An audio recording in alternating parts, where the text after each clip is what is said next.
Hello, everybody, and welcome into a Monday edition of the Computer America Show. My co-host Ben and I hope you had a pleasant weekend. Got a great show planned for you tonight. Again, some sad news. Robin Williams passed away at 61.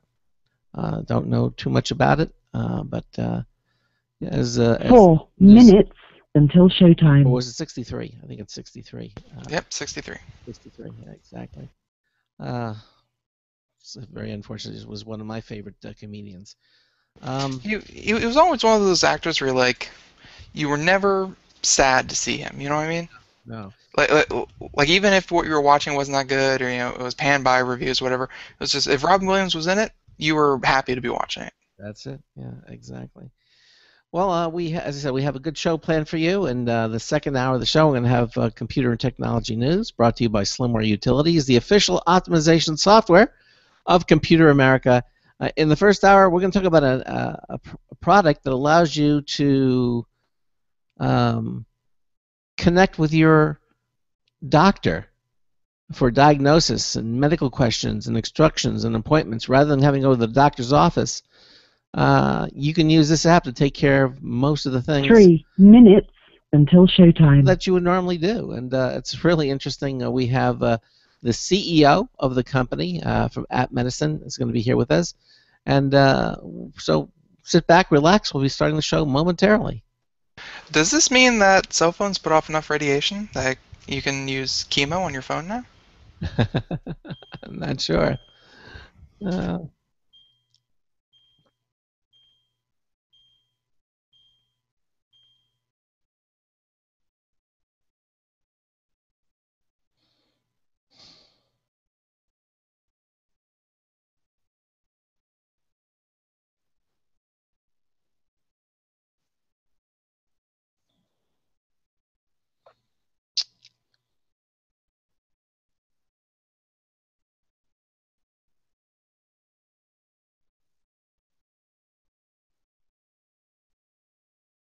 2 minutes until showtime.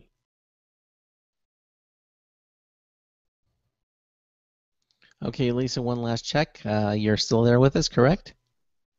I am indeed. All right, we'll be starting in less than a minute. Here we go.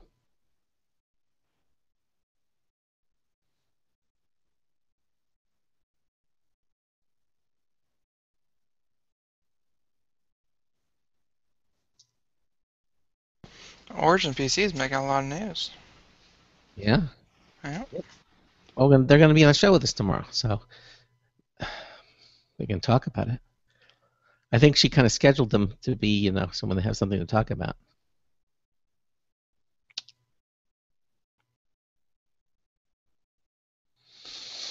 Mm.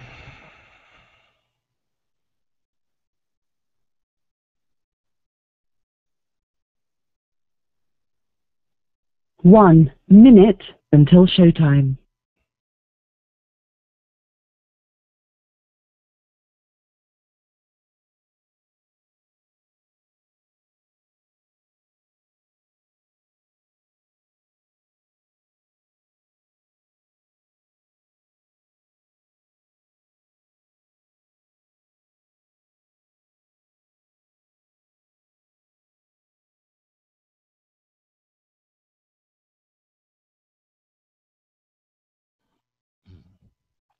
All right, 30 seconds.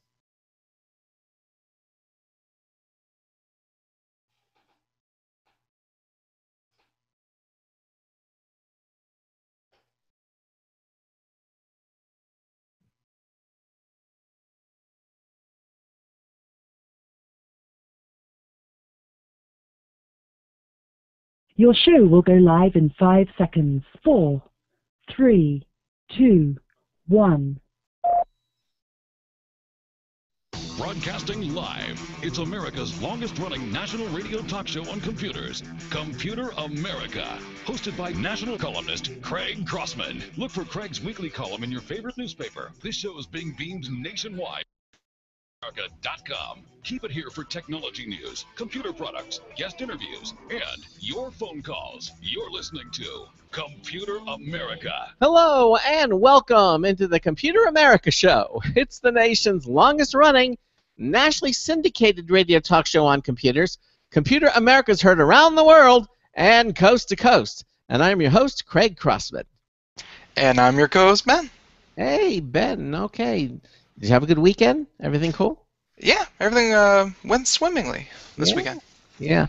Had to start to open up with some sad news that we just got a little while ago, but as you know... Good morning, Vietnam! Yeah, Robin Williams passed away today, 63 years old. Really, as far as I'm concerned, one of the outstanding comedians of his time. And when you saw a Robin Williams movie or anything that he was in, I mean, you just knew it was going to be something, fun to watch. And so I've seen many of his stand-ups, and he would just get me laughing like no other comedian really has ever done it. I mean, it's just extremely. He's up there with Carlin. It was like Carlin, Robin Williams, and Bill Cosby. Yeah. He was up there. Yeah, exactly. Very, very talented guy, and just sad to see that he's gone. There will be no other comedian like him. He just was so unique. Well, anyway, and our hearts go out to him and his family. So let's see. We got there was no. Did you go see Mutant Ninja Turtles? I know you were thinking about going to see it. No, I had friends. I'm going to go see it. Teenage Mutant Ninja Turtles, and they enjoyed it. One of them came back flipping around like he was a ninja. So I guess the movie had the desired effect on that front. Why didn't you were thinking about going with your friends because there's legacy. You used to see it from the early days of the Turtles. Yeah, no, I just didn't make it to that one. So you plan to see it in the theater, or or what? No, I'm not probably going to see it in theater. The next movie I'm planning on seeing is The Giver, which is coming out this Friday. So. What is that about? You know what? We'll cover it a little bit in the next hour. It's worth talking about. So. Well, we'll do that. Okay. Okay. So, as in the second hour of the show, we're going to have computer and technology news brought to you by Slimware Utilities. And if you have a question for us or our guest, you can give us a call at 347-884-8881. That's 347-884-8881. I'll get you on and get you through.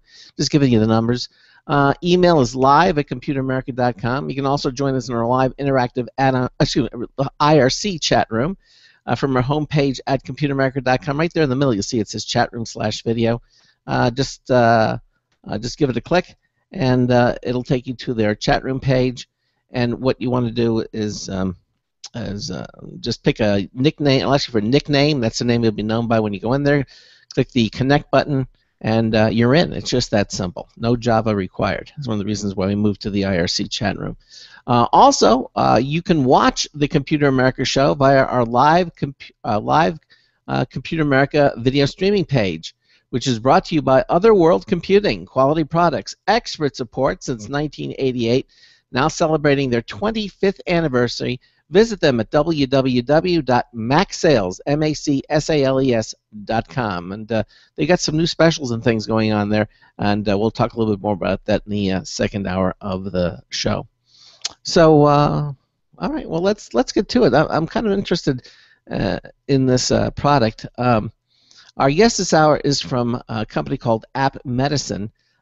Their product is called AppVisit. It's an easy-to-use mobile app available on Android and Apple smartphone tablets that connects you with your own trusted healthcare provider. That's your doctor. For diagnosis, medical questions, instructions, appointments, and more.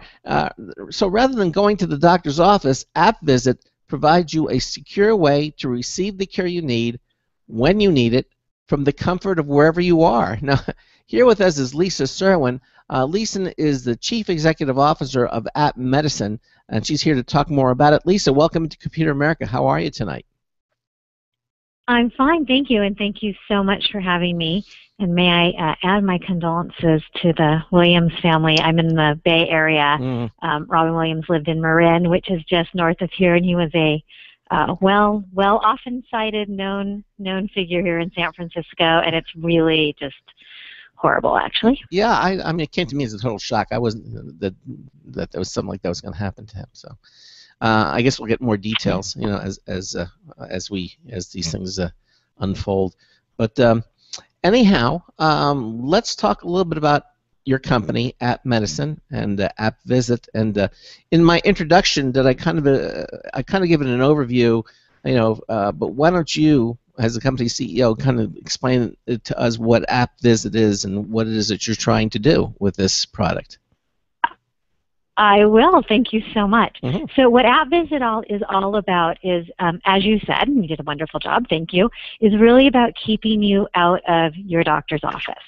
So it turns out 50% of the things we go to the doctor for, we don't actually need to. Mm-hmm. So wouldn't it be wonderful if we could utilize smartphone technology to get a diagnosis and not have to get up, get dressed, go in, park, take time off from work, sit in the waiting room, etc. I hate that. And get the care that we need. Yeah, I always want you make an appointment for 3 o'clock, and it's just expected that you're never going to go in at 3 o'clock. You're always going to be there at 3:30, 3:40. Doctors are never on time. I mean, I understand that. You make an appointment and then just expect. That's why they have magazines in there. You're never gonna. I don't think I've ever once gone to a doctor's appointment on the time that I made it and said, "Oh, come on in, Mr. Crosswood." No, it never happens. Never. Well, there you go. And if you're like me, you hate touching the magazines because you know someone's sick touched them before you. That's right. Well, I wear rubber gloves. So that was really the idea behind the company. I mean, technology is the driving force, right, behind medical and scientific progress. Mm-hmm. And why can't it be, too, for our communication with our providers, with our doctors? Mm-hmm. And we're starting to get used to technology in the doctor's office and for our own selves, right? There's a whole quantified self movement about, tracking our steps and our glucose and our sleep, and we wear Fitbits.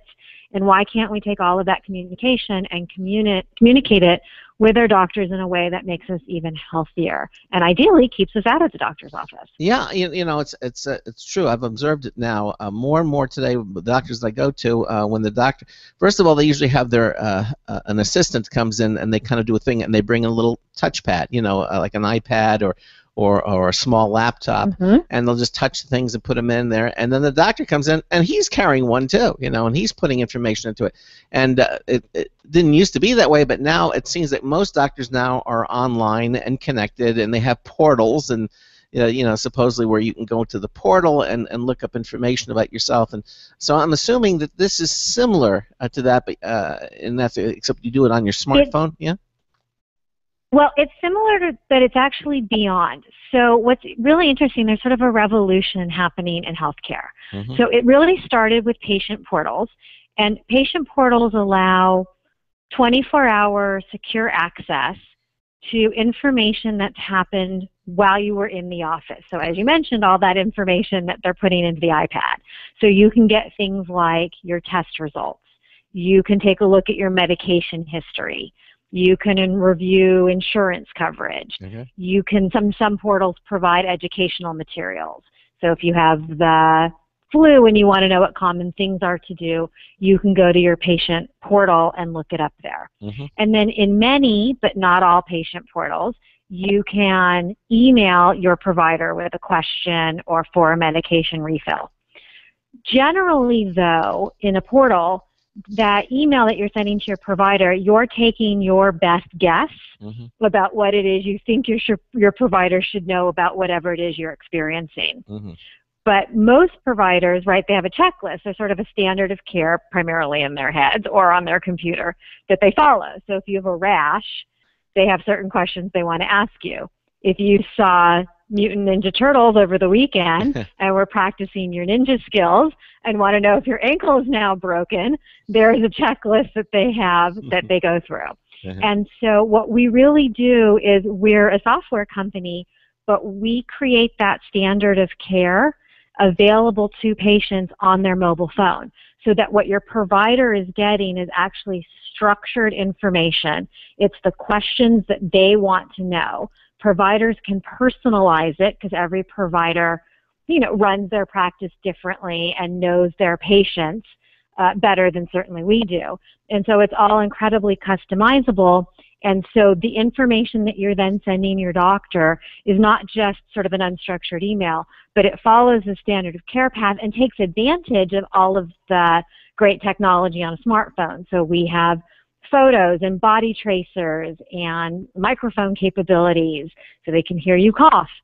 So we take advantage of all the things that technology has to offer so that you can get the care you need.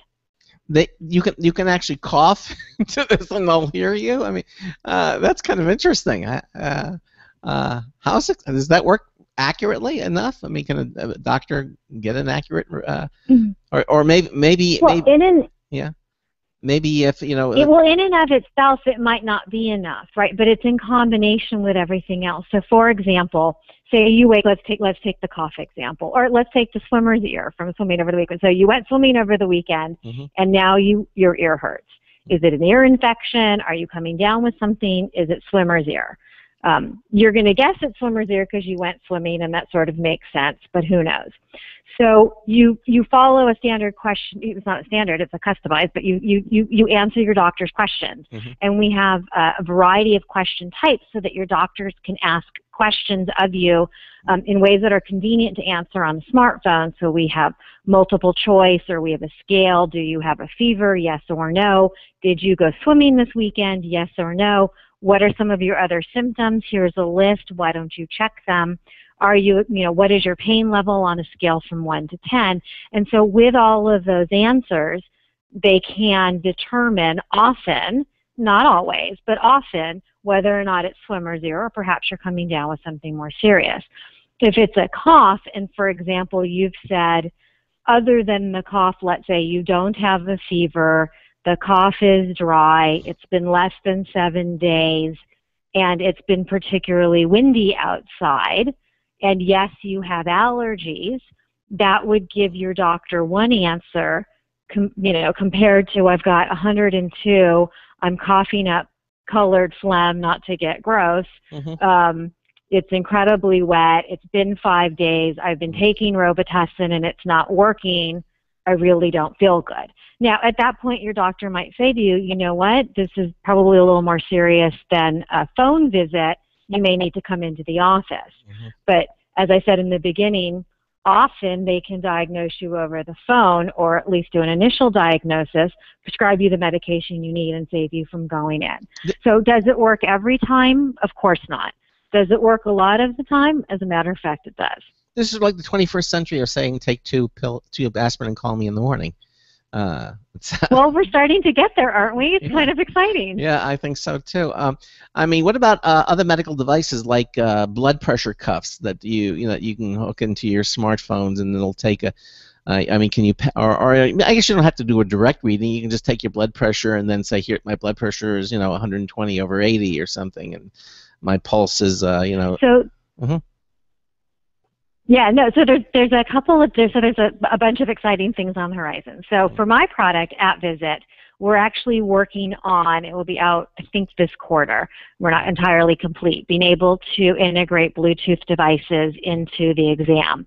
Because to your point, blood pressure is critical, or your glucose level, but it's even more important in the context of an exam. So if you're a diabetic, your glucose level is important. Your glucose level in combination with how much you've been eating, how well you've been regulating your insulin, the last time you had a wound care check, how much you've been exercising, whether or not you've been drinking, et cetera, all of that is valuable information that your doctor needs. But for right now, for our product and for others, we can do things like you can write down, you can use open text, and you can simply enter that information for your provider. Or if you've been tracking, let's say, your blood pressure on a piece of paper for the last 10 days on doctor's orders. All you need to do is take a snapshot of that photo, of that piece of paper, and upload it as a photo, and you can send it off to your doctor in conjunction with these other questions about how you're feeling. Presumably, if you're monitoring your blood pressure, there are other questions and other things your doctor would like to consider in deciding whether or not you need to come in, or you're doing okay, or whatever the diagnosis might be. Now, will the doctor need something that works with AppVisit, because that's that's your application?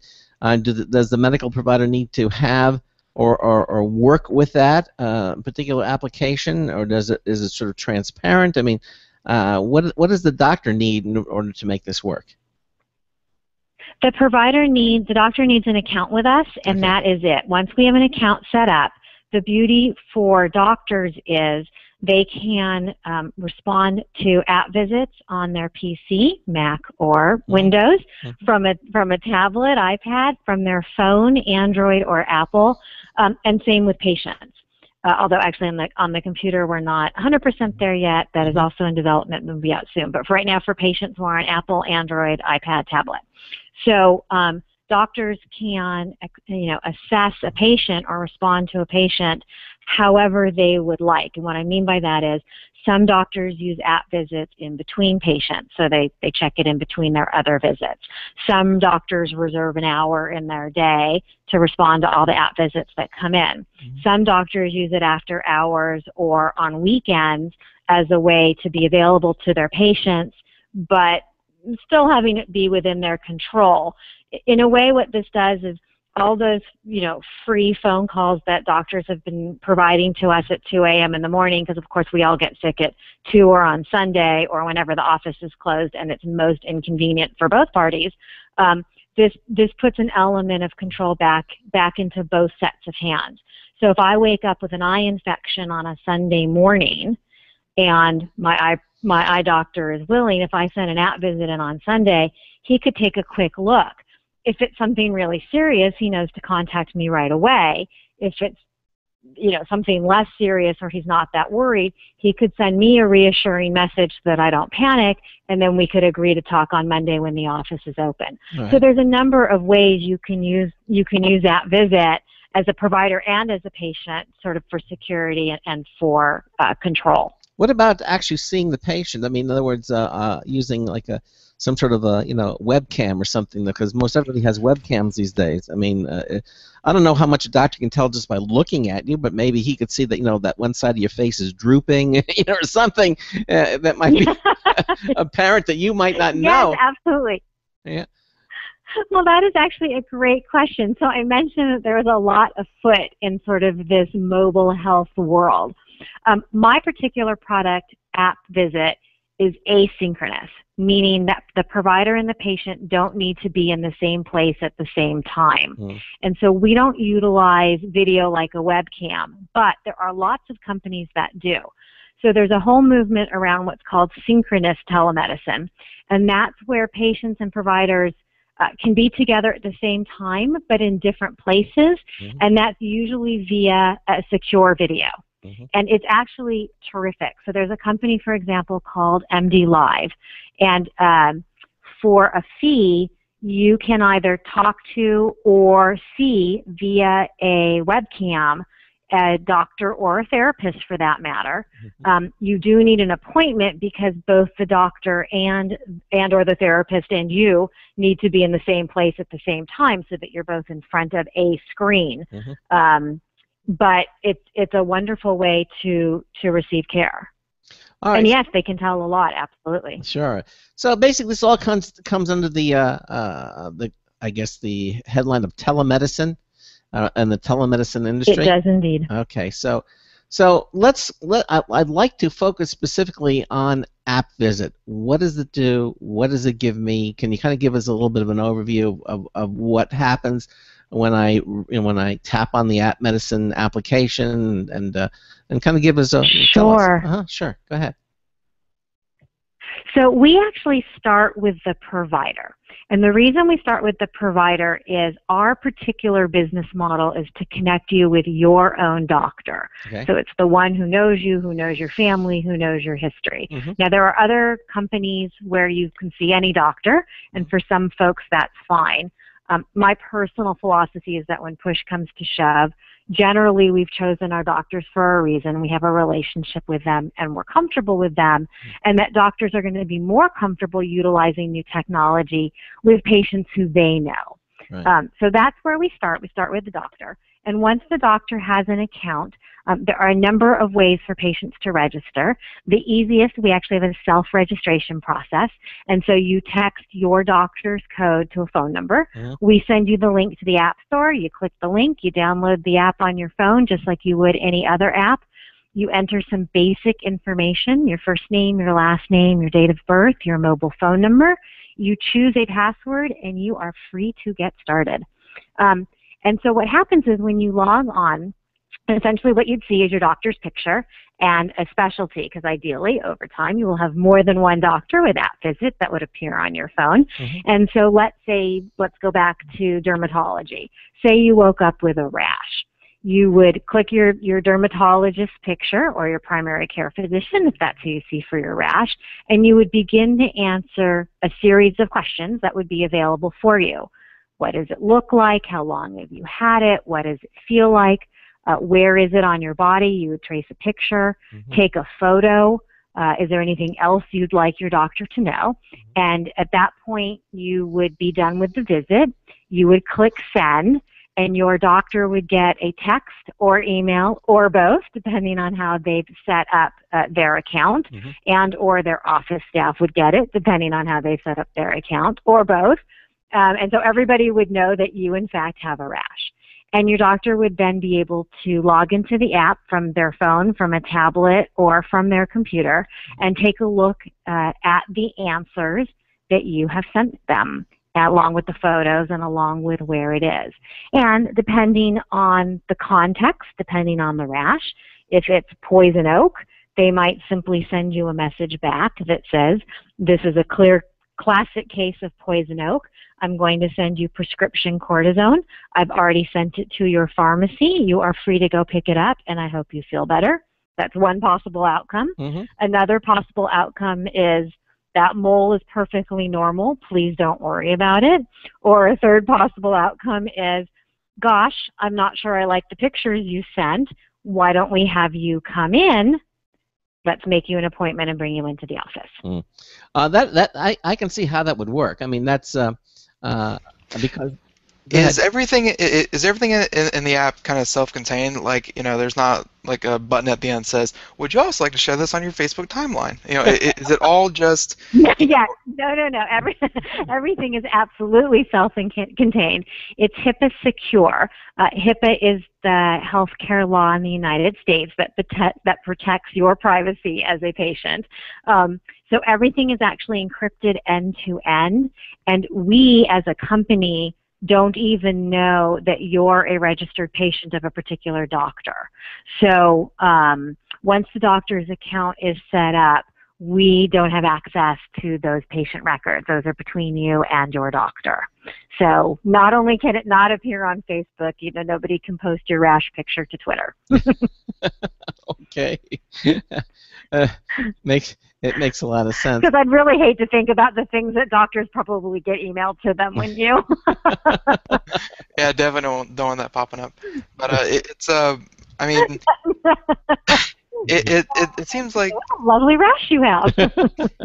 it seems like something that's just a product of just the fact that everyone has these everyone has these phones, these cameras, and these computers in their home and around them all the time. It seems like this is just another great solution that is just thanks to technology just being everywhere nowadays.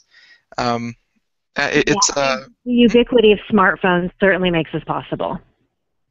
Yeah, and I'm not sure if you have enough data to kind of to speak on this, but are doctors liking it? Because I would assume doctors, let's say 8 years of med school, 8 years of internship or what have you, and then these people, doctors tend to be on the older side. No offense, doctors. I'm sorry, but are they resisting technology, or are they kind of saying, "Oh, this would be really great," and and I'd love to use this in my practice? Well, so both, interestingly enough. Doctors and the healthcare field in general are sort of notoriously slow to adopt new technology, and rightfully so, right? They're cautious around new drugs, they're cautious around new diagnostic tools.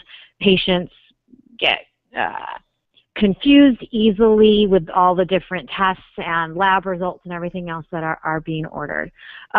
So there are certainly some that are resistant. I'm happy to report, though, this is one of those trains that are coming down the track, and whether you love or hate the new Affordable Health Care law, it means that there are a lot more patients in the system, and frankly, there's not a lot more doctors able to handle all of these patients.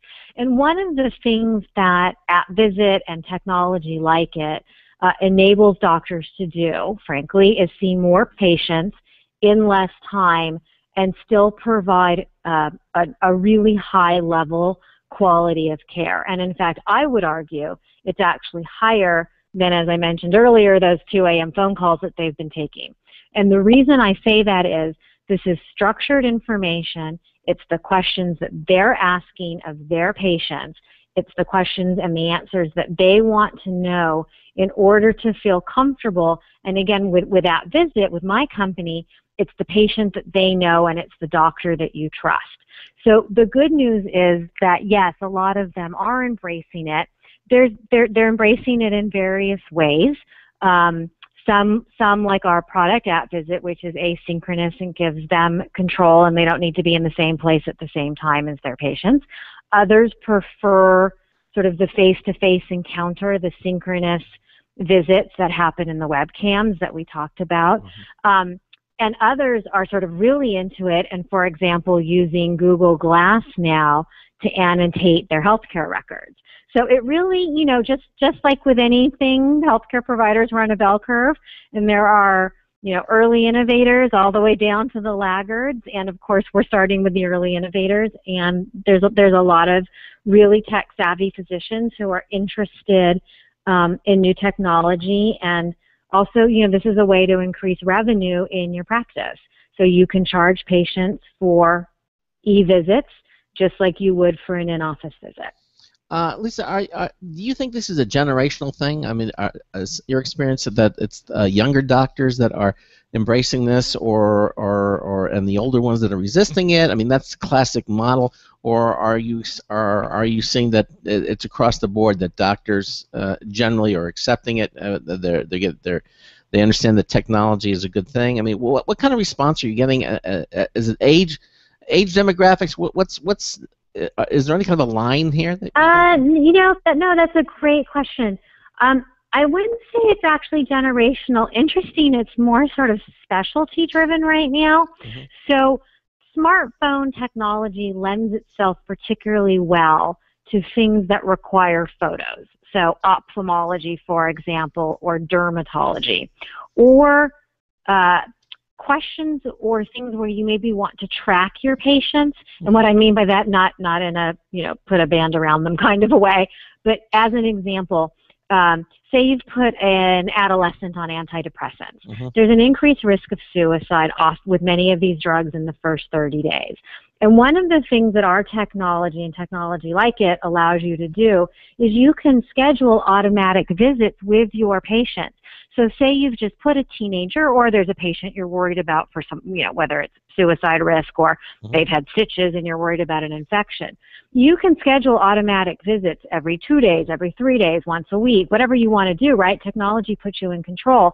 And you can say to that adolescent or to the person that's, just had a surgical procedure, how are you feeling today? Better, worse, the same? Or you can put it on a numerical scale, or you can say, do you have a fever? Yes, no. And you can start to track these things and actually get a lot of security around patients.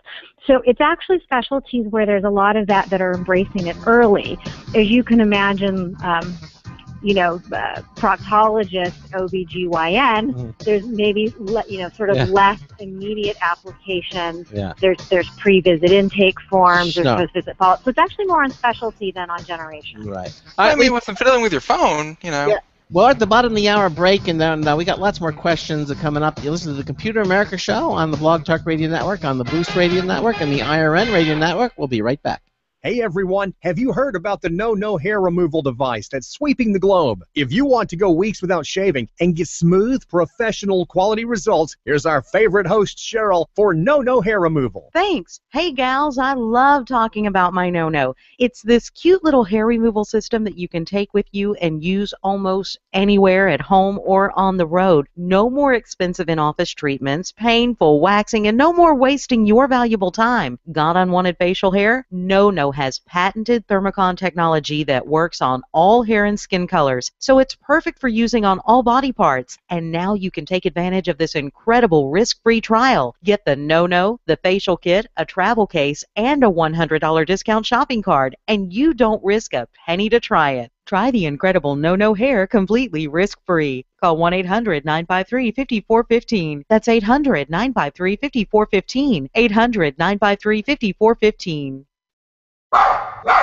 Looking for a best friend? Brother Wolf Animal Rescue has your best friend waiting just for you. Their mission is to protect and enhance the lives of companion animals and the people who love them. Their no-kill rescue shelter is open year-round, making it easy for people to adopt their best new friend. This year, Brother Wolf will find homes for over 2,400 orphan dogs, puppies, cats, and kittens. All have ended up as an orphan through no fault of their own. Brother Wolf has created a safe, nurturing environment where these special animals can heal emotionally and physically until they find a lifelong home. Their life-saving transport program brings dogs and puppies from overcrowded shelters in the south to rescues in the north where homes are easier to find. Brother Wolf Animal Rescue is a 501c3 organization. To learn more about their life-saving work and to make a donation, visit their website at www.bwar.org. That's www.bwar.org. Help to realize Brother Wolf's vision when no animal is euthanized for lack of a home. Who's a good boy?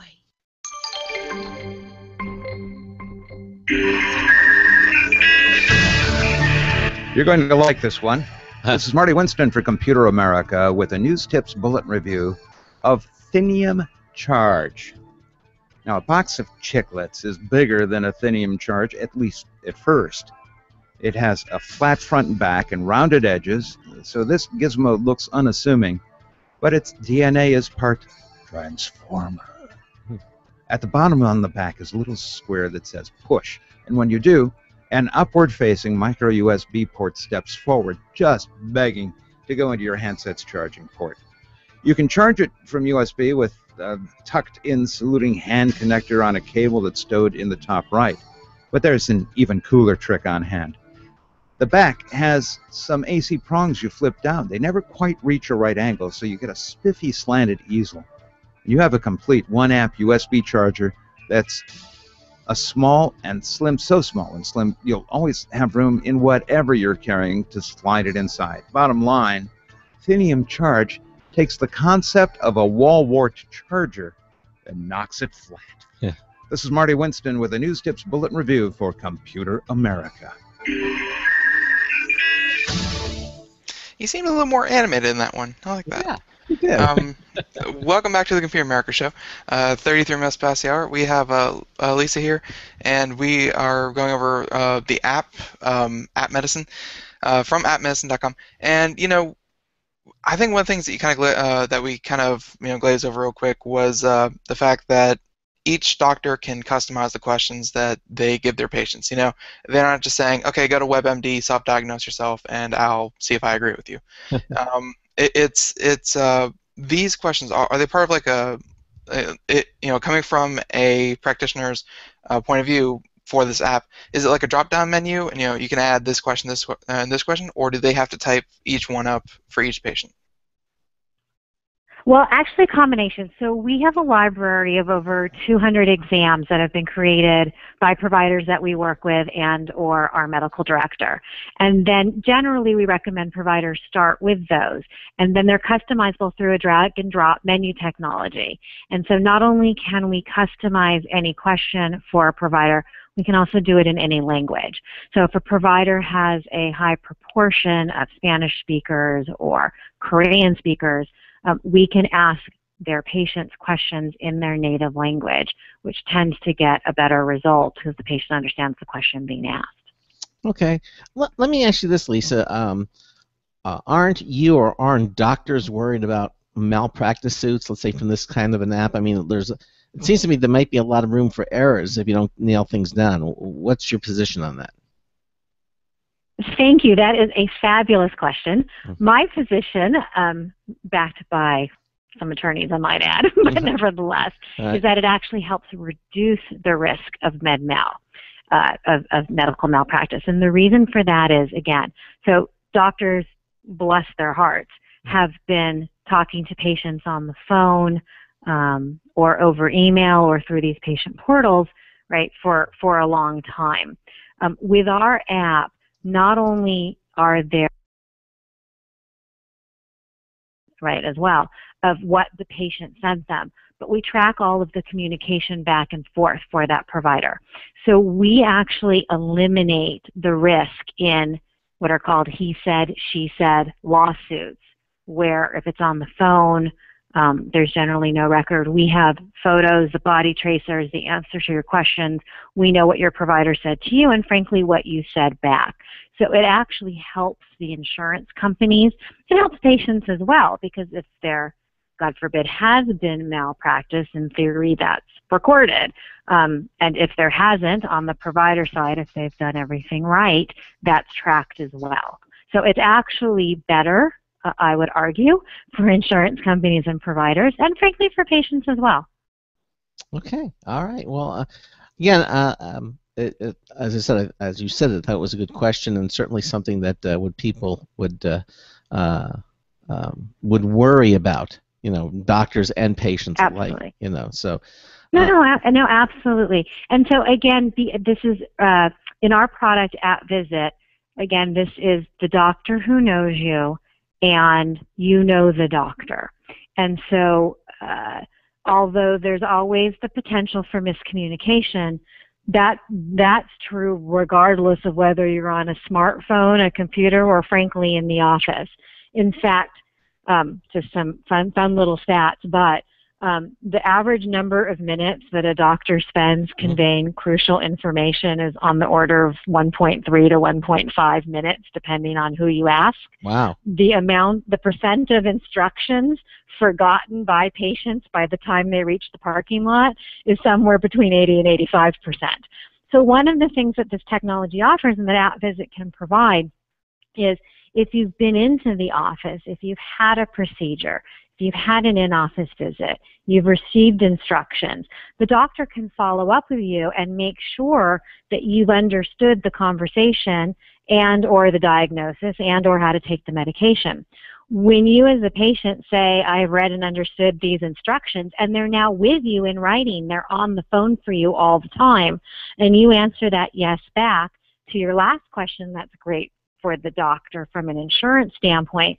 From a patient, it's fantastic, because say you don't remember how long it is before you can shower with those stitches, or you can't remember what the signs of infection are that you're supposed to look for, or you can't remember if your doctor said that that medication goes with food or it doesn't. Now, in that case, it often comes on the pharmacy label I was going to say. But smartphones. I was going to say probably usually that's on the pharmacy label. If you have to eat something before or take with food, right? And you can also get that from the pharmacist can also help you with that. Yeah, no, absolutely. But this is also, if you have a question, right? You can then go back and ask your doctor a follow-up question in a secure manner. But again, so say let's use the stitches example, because it's sort of an easy one. So say you've had a procedure and you've had stitches. How often do you have to change the bandage? When can you shower? What are the signs of infection you're supposed to look for? Right. When should you call the doctor if you think there's a problem? That can be on your smartphone with you at all times, as opposed to that piece of paper that we all lose now. Ah, okay. You're right. You do tend to lose those pieces of paper, but if it's on your At smartphone, least I know I do. yeah, no, it makes a lot of sense. Well, I had these stitches out now. When can I take a bath, or when can I go into the hot tub? And things like that. After that type of thing. These are all good questions. Right, Yeah, right. Exactly. So now let me ask you this. So is the name of the product itself is called AppVisit, AppVisit, and you can see more about it now. Correct. Now, what are the costs? I mean, to me, the patient, or to the doctor. I mean, what are the charges for this? So for both the provider and the patient to utilize the technology is free. And from there, though, my answer gets a little more complicated. Okay. There are different kinds of doctors, and they use the product differently. So some doctors are what are called fee-for-service physicians, and that is they charge per procedure or per visit. And in that case, they may choose to charge their patients for electronic visits, just like they would if you came in the office. And we have doctors that we don't ever come between the provider and their patient, so providers set their own rates if they decide to charge patients. Generally, providers don't charge more than the copay for when, which is the same as if you were to come into the office for an electronic visit. And in that case, we collect the patient's credit card. The doctor pays us a transaction fee, but we're only paid if the doctor is paid. And so there are a lot of things you can use our app for, like a diagnosis, where you might charge your patient. There are a lot of things you might use AppVisit for where you don't charge your patient, like those wound care instructions we talked about. So the patient came in, paid you for stitches, and now you're delivering them their post-care instructions for free. In that case, we don't make any money. So that's one of our business models. Mm-hmm. There are concierge physicians or accountable care organizations where they want to offer electronic visits as a service to their patients or a service to their members, in which case they don't charge their patients at all for use of the service, and neither do we. In that case, providers pay us a per registered patient per month fee. Mm-hmm. So in other words, we only take a fee for patients who are actually using the product. So we have a number of different ways that we can work based on the kind of provider and how they want to offer electronic visits to their patients. Okay. And what are the fees? I mean, are they standard rates? Do you tack on something above and beyond what a particular procedure would cost, or how do you judge that? So we let the provider do it. We obviously provide guidelines. So most visits are generally in the $15 to $35 range, mm-hmm. Depending on the kind of visit and whether or not there's a diagnosis. So, for example, red eye that is conjunctivitis. We have a particular ophthalmologist that charges $35 for that diagnosis. He's pleased to not have you in the office because, of course, conjunctivitis, which is pink eye, is highly contagious. Yeah. And so you don't want to go out and he doesn't want to see you. So everybody's generally happy with that. And then there are other visits that you might charge something less than that, $20 for a rash. But again, we really let the provider set it. We're nationwide. There's different rates in different areas. It's not a matter of trying to hide anything. It's that, as I said, different providers have different practices. They charge different fees, and the last thing we want to do is interfere with the provider-patient relationship. So every doctor is free to set their own rates. They can also, of course, set it at zero as well and simply offer this as a service to their patients. So it really does vary. It varies by region. It varies by the type of visit. I mean, one of the things that's unique about AppVisit, among others, but one of the exciting, unique things about AppVisit is because we're really a software company at heart, we can handle almost any medical specialty at almost any medical condition. So there are folks that are out there that, for example, will say that a visit is $50 and it's always $50. and then they split that fee with the provider, or they pay some pre-negotiated percentage to the provider.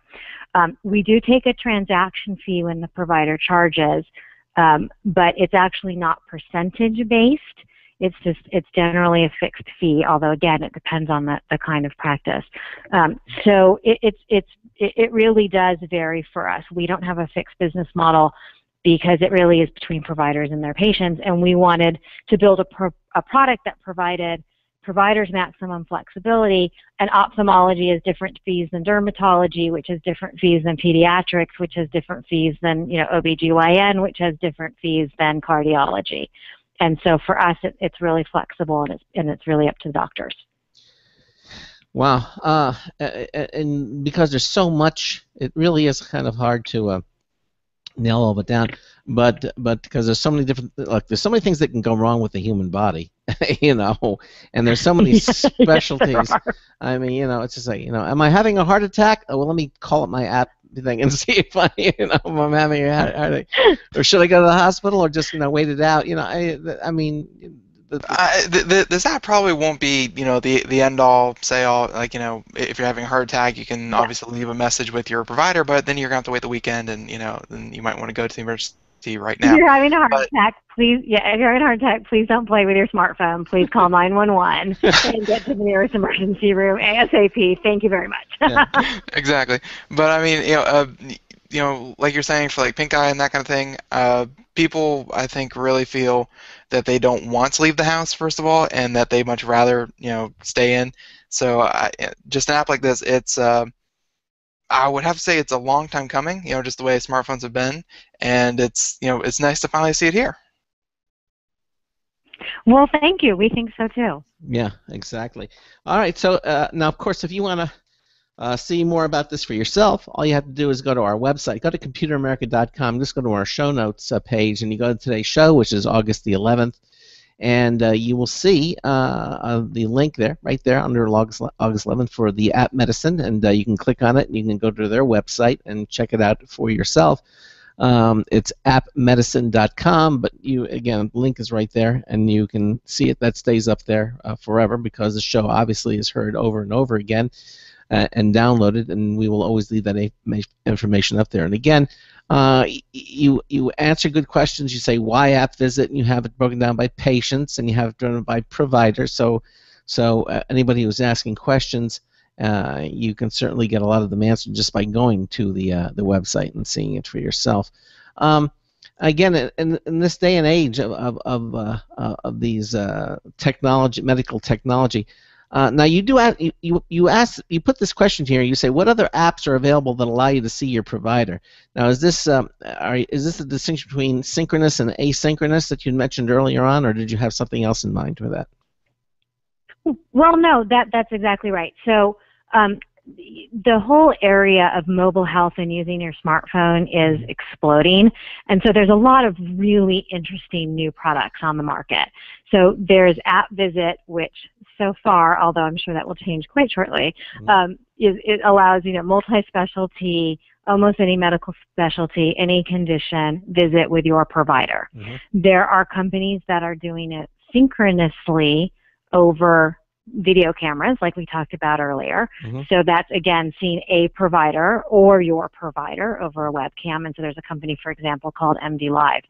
There's also a whole host of new technologies that, when combined with what we're doing, is just going to be this truly is the future of healthcare. I don't mean to get a little geeky, but I get so excited. Yeah. So there are things like AliveCore. So AliveCore is a product that right now, I think it's iPhone only, but forgive me if I'm wrong. And you snap it on the back of your iPhone, and you put your fingers on the back of your phone, and it takes an EKG. It takes literally an EKG, right? The chart like you would get in the doctor's office, and you can then send that to your provider. And I think that's incredibly exciting. There are glucose monitors. Yeah. I cool, mean, right? Yeah, there are. I mean, I downloaded a couple apps that use the camera and the light that's on the back of my iPhone, and you put your finger up to it, and it actually gives you the it takes your heart, your pulse, it takes your pulse, and it takes your blood pressure. I'm not sure exactly how it does it with the systolic and diastolic, and also oxygenation. and it's all right there displayed on your iPhone, and you have that. And of course, then the next step is what you're doing is to take that information and send it to your provider just with another tap. That would be very cool. Exactly. Or, for example, we swimmers there earlier because you all had mentioned going potentially swimming over the weekend. So there's now a device that you can hook to your smartphone, stick it in your ear or your kid's ear, right? And it has a light, and you can take a photo inside your ear to send to your doctor. I mean, there's really cool stuff coming down the pike. Glucose monitors where you're taking your glucose. Bluetooth scales so you can track your weight. I mean, right now, people mostly use health apps for things like diet, exercise, sleep monitoring. Those are probably the three biggies. But as this technology gets more advanced, as the industry moves forward, more and more there will be things like home care or elder care. There are motion sensors, so if a depressed patient or an elderly patient, you can actually track through an app now how much movement they've had in and around the house. Are they sitting on the sofa, or are they getting up and moving around? And it can alert the provider or designated medical directives, maybe the elder person's children or a parent or a loved one, right, of how somebody is doing. So more and more, this technology is not only going to impact the way medicine is practiced, but the way in which we really access it and the way in which we interact, not only with our own selves, because as you said before, I mean, I think it's a wonder we wake up every morning, but the way we interact with our doctors, right? I mean, we're in the early days. I mean, we're still in the days when the banks had to pay us to use the ATM because everybody wanted to go into the bank. And I don't know about you, but I haven't stepped foot in a bank in years, right? Yeah. So especially with ATMs we're still in. Especially with ATMs becoming so incredibly proficient at what they do now. I mean, you don't have to put deposit slips. You don't need envelopes now. It actually scans the check and tells you the amount. I mean, it's amazing what they're doing with ATMs. Yeah, or you take a photo of your check and you upload it to your bank. Yes. Right? Yeah. So I mean, we communicate. Yeah, right. We communicate with our banks this way. We communicate. I mean, our most important relationships are asynchronous. I mean, I don't know about you, but like I don't have time half the time to talk to my husband during the day, but we text. Right? Okay. So why not your doctor? Yeah, exactly. Why not? It's just one more person that you can talk with asynchronously, and that is exactly. So where do you see this go? We got a couple minutes left, Lisa. Where do you see AppMedicine, let's say in 2, 3, 5 years from now? Where do you want to see it? Well, I'm hoping a lot of things, actually. So I see it integrated with Bluetooth products even more. We're launching our initial version, as I said, this quarter. So all of this information is really important. I'm hoping we become a gateway for providers. So your glucose, as I mentioned earlier, your glucose reading is important. Your glucose in context of an exam is even more important. Your weight or the number of steps you walked every day is important. That in context with a physical or an annual questionnaire is really important. So I want to see us integrated with a lot more of these devices. I'd like to become a trusted name in healthcare so that questions about malpractice and who will use it and whether or not technology is generational all gets washed away, because I really see what we're doing and what companies like us are doing as truly the way healthcare will be practiced in the future. And I'm just so excited to be even on the remote cutting edge of that.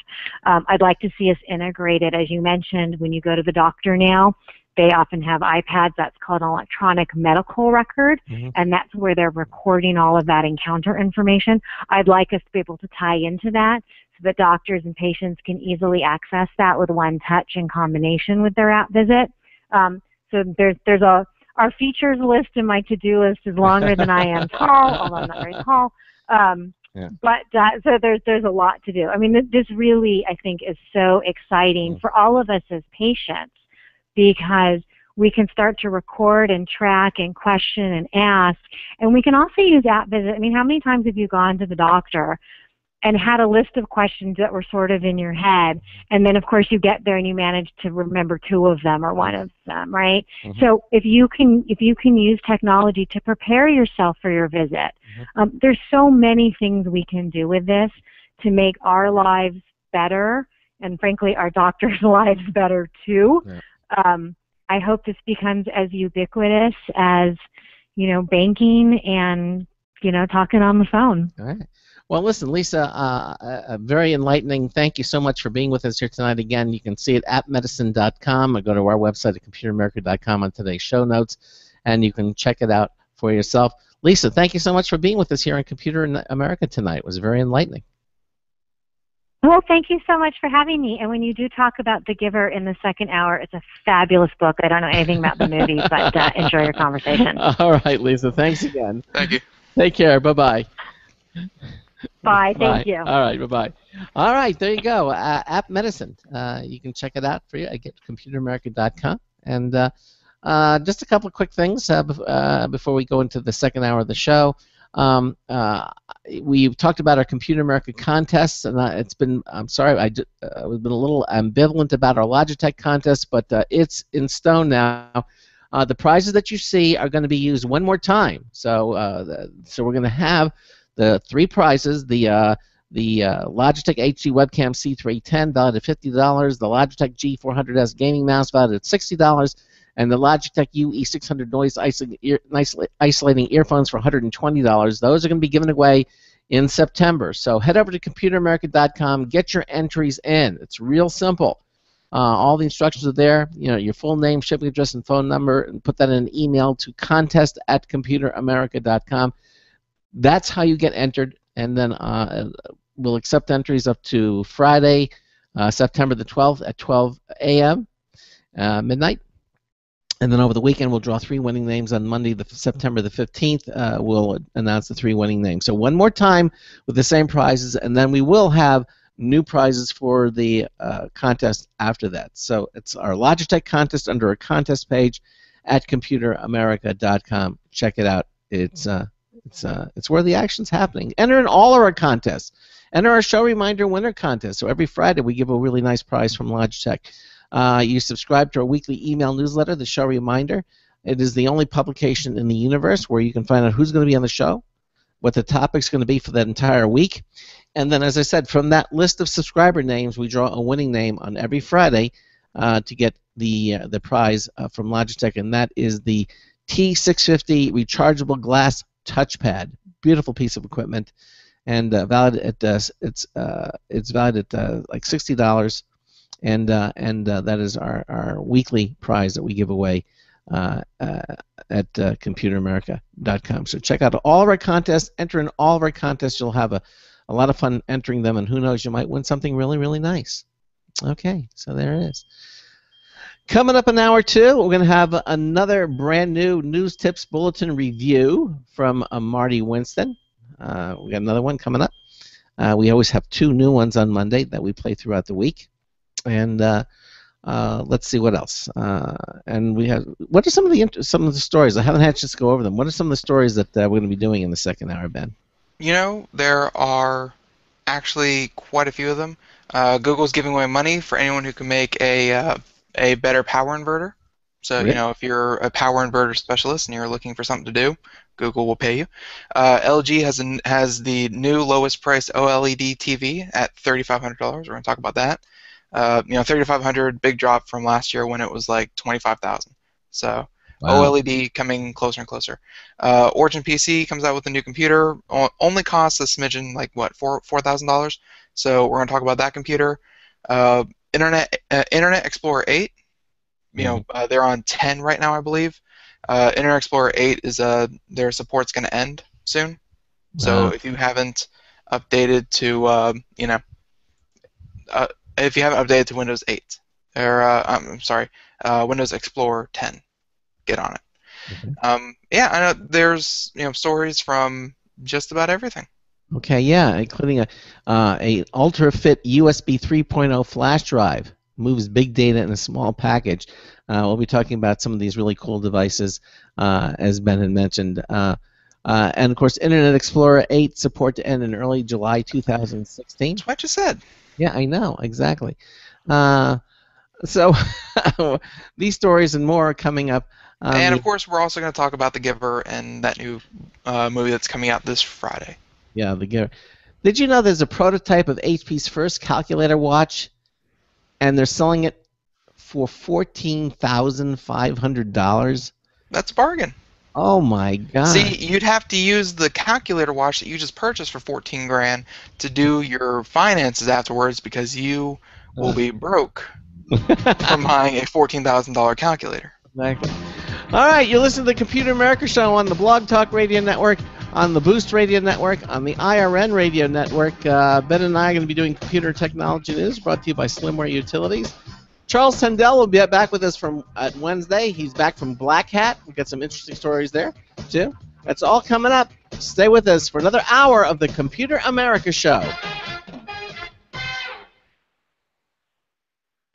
Broadcasting live, it's the only national radio talk show on computers to air every weeknight. Computer America, hosted by national columnist Craig Crossman. The first hour's behind us, but there's still more of tech news, tech talk, and your phone calls. We're being beamed nationwide at ComputerAmerica.com. You got computer problems? Bring them on. You're listening to Computer America.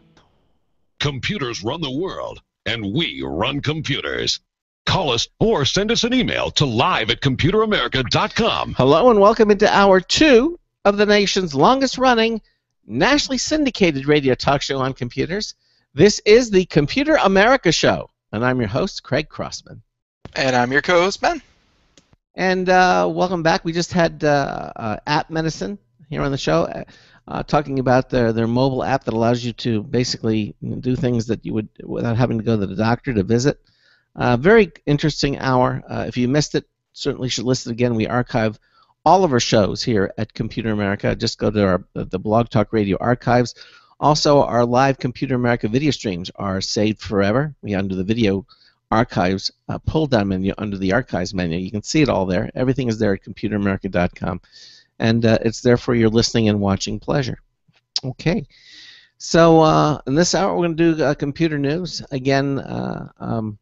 Today, a sad day. Robin Williams passed away at 63, and as we find out more details about that, we'll present them to you as well. But sad day.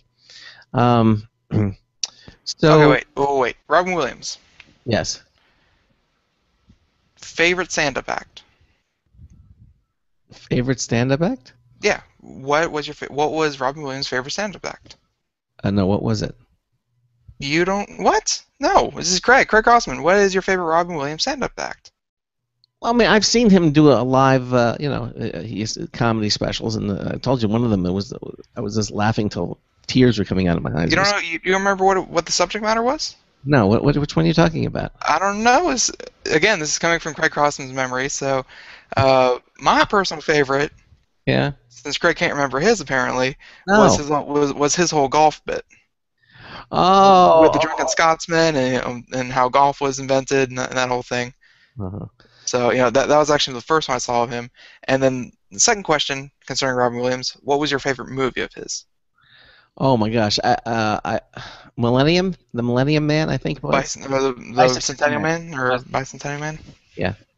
That was your favorite? Well, not the favorite. It was one of them that comes to mind that I really enjoyed. Especially when he was telling jokes at the Bicentennial Man.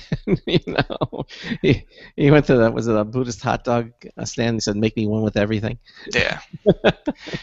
Like, it was either Flubber or Mrs. Doubtfire for me. Oh, Mrs. Doubtfire was an outstanding movie. Yeah, definitely. It was very good. And also Jumanji. I mean, like, Robin Williams, like, I didn't really know any of his work, through the 80s, but, I hear that's where, he got a lot of his big stuff out of the way. But, like, early 90s, mid 90s, like, he did a lot of movies. Like, he did Aladdin, he did Flubber, he did, Mrs. Doubtfire.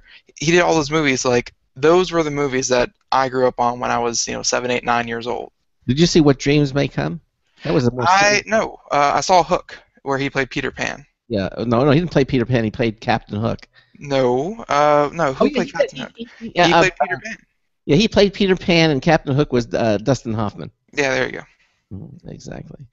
No, What Dreams May Come. You should watch that. It's a story about the afterlife. It was actually quite good.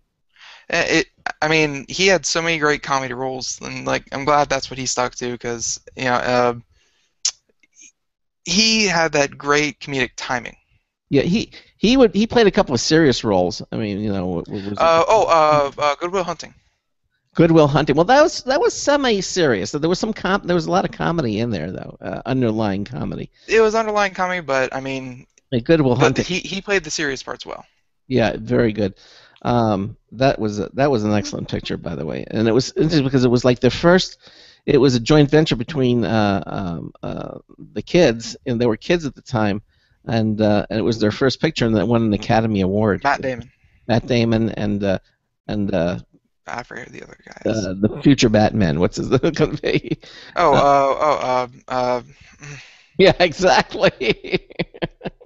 Okay. It'll come to us momentarily. Ben Affleck. Ben Affleck, yes, thank you. There we go. Yeah, Daredevil. I think he's going to make a good Batman. I think it's going to be a good movie. Yep.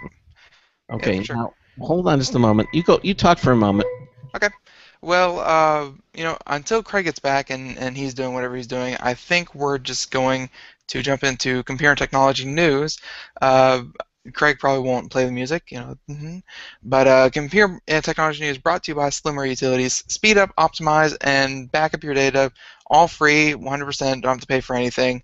We use it here. I use it here.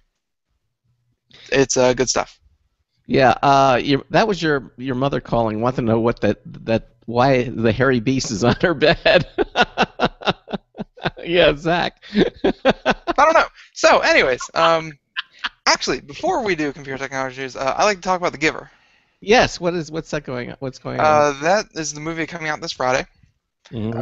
The Giver 2014. IMDb has it like 7.6. Apparently, pretty good reviews. The Giver. I have only read the book. Mm-hmm. And the book was one of those that I read when I was in like 4th grade, little tiny teeny Ben, even younger than myself. And, I read it once for a book report. And it's one of those books that stuck with me.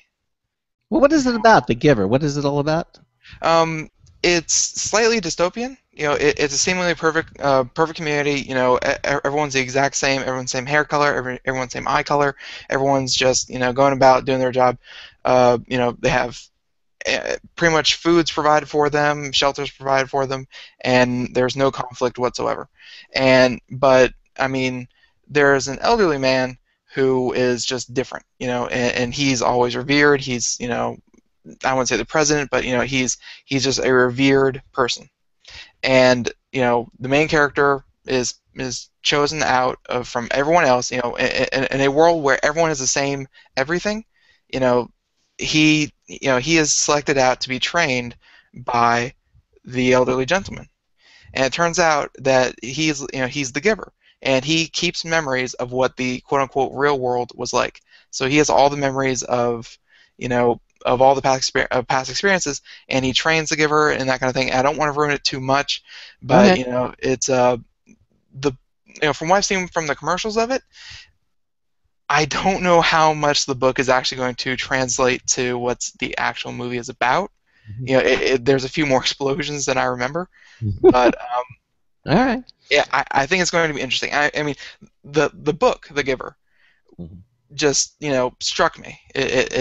I only read it once, never read it again, haven't picked it up since, haven't read it in 10 years, and I still remember it to this day. I mean, you don't remember every book that you've ever read? I thought you have like this memory that will... I mean, I could give you a general outline of some of them, but I mean, some books just stick with you. And I'm sure it's that way with everyone. And The Giver was just, one of mine. All right, well, let's do some news, because we got lots of stories to do, okay? Huh? All right, let's do it. Tonight's computer and technology news is brought to you by Slimware Utilities, the official optimization software of Computer America. You can visit them at slimwareutilities.com to clean, speed up, and optimize your Windows system for free. That's right. Everything at slimwareutilities.com is completely free. It's not freemium. You don't get crippled or you have to renew after 20 days. None of that. It's all free. Even their backup rec image software, it's all free. We use them here at the Crossman household. They're terrific. They do really let you clean, speed up, and optimize your Windows system. Download all of them, keep them, and use them when you need them, and you'll be very happy that you did so, and you will thank us for it. SlimmerUtilities.com. Did you know that you can now book a table and pay for your meal with OpenTable's app? I mean, OpenTable is now trying to kill the credit card. This is according to TechHive.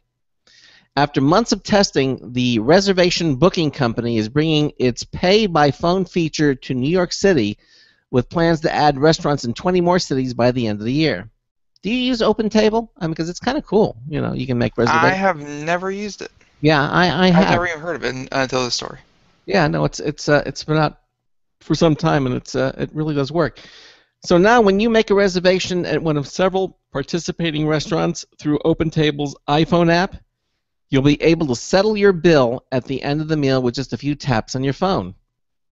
The company's been working with several high-profile restaurants in San Francisco to work out the kinks and is now partnering with New York City favorites like Tubuco, Cafe Cluny, and Lafayette. They actually have a whole list of them here. OpenTable is by far the biggest company tackling mobile payments at restaurants, though startups like Dash and Cover launched before the restaurant behemoth introduced its in-app payment program. Those apps have features that set them apart from OpenTable, like bill splitting and Bluetooth check-ins, and they're both available for Android users to boot. Like OpenTable, Cover is working with restaurants in New York and San Francisco, and I would argue that their stable of partner eateries is more impressive, like Charlie Bird and Estella. Dash is currently only, though, available in New York. But OpenTable is the only app that lets you manage the dining out process from start to finish. Now you can book a table and pay without having to deal with any other services, make a phone call, or fish out your credit card. It's a familiar service to those of us accustomed to booking tables, and on the back end, the company's integration with 31,000 restaurants gives it an advantage over fresh-faced startups. Mobile payments haven't caught on with users yet, but with OpenTable ramping up its efforts, the seamlessization of dining out may soon be upon us. Yeah, it's very good. I mean, I've used it. Restaurants around here, if you want to make a reservation, you can just tap it. You don't have to call to do it. It'll just, you can just do it all on your smartphone. It's a very cool app, and it's been around for a long time. You heard over 31,000 restaurants are participating with it right now, and it works seamlessly with with iOS. It all works great. You can have Siri make the reservation. She'll use. You can say, "Hey, book me a reservation at Ruth Chris Steakhouse at 8 o'clock on Thursday," and it'll do it. Using OpenTable. Mm-hmm. Yeah, and two things that we need. One of them is a guest we need to book on the show, or two guests we need to book on the show. I'm not sure if we have them on before, but they're becoming more and more popular, and they're along the same lines as OpenTable. And the second one is, I saw an article recently. Apparently, there's a McDonald's somewhere out in the Midwest. Mm-hmm. It's their research facility, quote unquote. I mean, it's a fully functional McDonald's. Like, you could stop off the highway, go there, but it's the place that they test all the new stuff before they send it out to all the other McDonald's. Okay, Guess what they just put in? A new menu item? They put in touchscreens. They took the cashiers out, and now there's only cooks, and there's just touchscreens. So you can place your order completely through the the self-help kiosk. I don't know if I'd like that. Maybe. What do you think? Would you go to a McDonald's that there's nobody there? You just touch it. I mean, I'm sorry to say it, but a fast food order isn't the most complicated thing in the world. Even if you're very, very picky like Craig is, you could pick a McDonald's. So you could pick a Big Mac, and if you don't want pickles, Big Mac, would you not like anything on it? Pickles, onions, ketchup, and then send it off. It's not, it's not complicated. A Big Mac is one of the, funny you should pick that because that's one of the few fast food orders that I like it just the way it is. I don't change it. Well, regardless, it's just even the most complicated task of ordering food from a fast food place, which would be not adding this or add extra this. Yeah. Those are very simple things to do on a touchscreen. Yeah, I guess it would. So just the whole ordering of food in general is pretty simple and can be transferred well to technology. Do you think that that's going to catch on? Do you think we'll start seeing them, or? That McDonald's, everything that you see there becomes available to every other McDonald's within 3 years, and then when I say made available, the owner of that particular franchise has to pay for it and put it in themselves. You know what I mean? So it's not like McDonald's Corporation is going to force every McDonald's to have only only automated tellers. It's I guess if you're an owner, I guess it pays for itself after a while. It's less help that you have to hire. It's more reliable. So I guess there are a lot of advantages. Of course, you're putting people out of work, but I'm sure they can find other jobs. What I do like is when you go to a drive-through, and you speak to the guy, and the thing, you say hello, and he goes, "Oh, can I take your order?" And you can barely hear. But what I do like is that when you place an order, they have little screens, and you see what you're ordering appear on the screen, so you know he or she got it. Computer America. This isn't exactly breaking technology, but thankfully it's there. They've had that for a couple of years now. Yeah, I like that. And it definitely helps with order accuracy, which can be lacking at times at these establishments. Yeah, anytime you go to like a Taco Bell at midnight or something, and the chance not 3 or 4 out of 4 times I'll get something wrong. But at least if you can see the visual confirmation of what it is that you're ordering, chances are you're going to get it more accurately. See, my whole philosophy was if they get the order wrong, that's okay because I shouldn't be eating it anyways. I'm just gonna write it off as universal karma. But but the automatic tellers, they're gonna have that, and someone in the chat room just mentioned that they never had cooks at McDonald's. That's mean. They had cooks. They're just in a factory somewhere very removed from the restaurant. But again, it's the franchise owners. Craig's really close to the Biltmore McDonald's, which has a grand piano in there. That's the McDonald's that you see in all the travel channels. Like, where are the fanciest McDonald's out there? That's usually the one. They probably won't be adopting the automatic teller anytime soon. But it's up to the franchise owner on whether or not they want this. So within the next 5 years, expect to see them start popping up. Well, they have a gimmick with that one. I mean, that is probably one of the most beautiful McDonald's you'll ever sit down. I mean, they have a grand piano in there, so you can listen to someone playing music. I mean, it's like the most upscale McDonald's that you could ever find anywhere. And I think was part of the conditions. They let them have the McDonald's only if they would do something along those lines, and they evidently agreed to do it. Yeah, but it's up to the franchise owner. I mean, if in your area and you make enough commotion, you could probably convince your whoever owns your local McDonald's to not implement this technology. Mm-hmm. But as for a way of the future, I think it's definitely the way we're going. Would you prefer a McDonald's that had a kiosk as opposed to live people? Which would you prefer? I would prefer an app on my smartphone.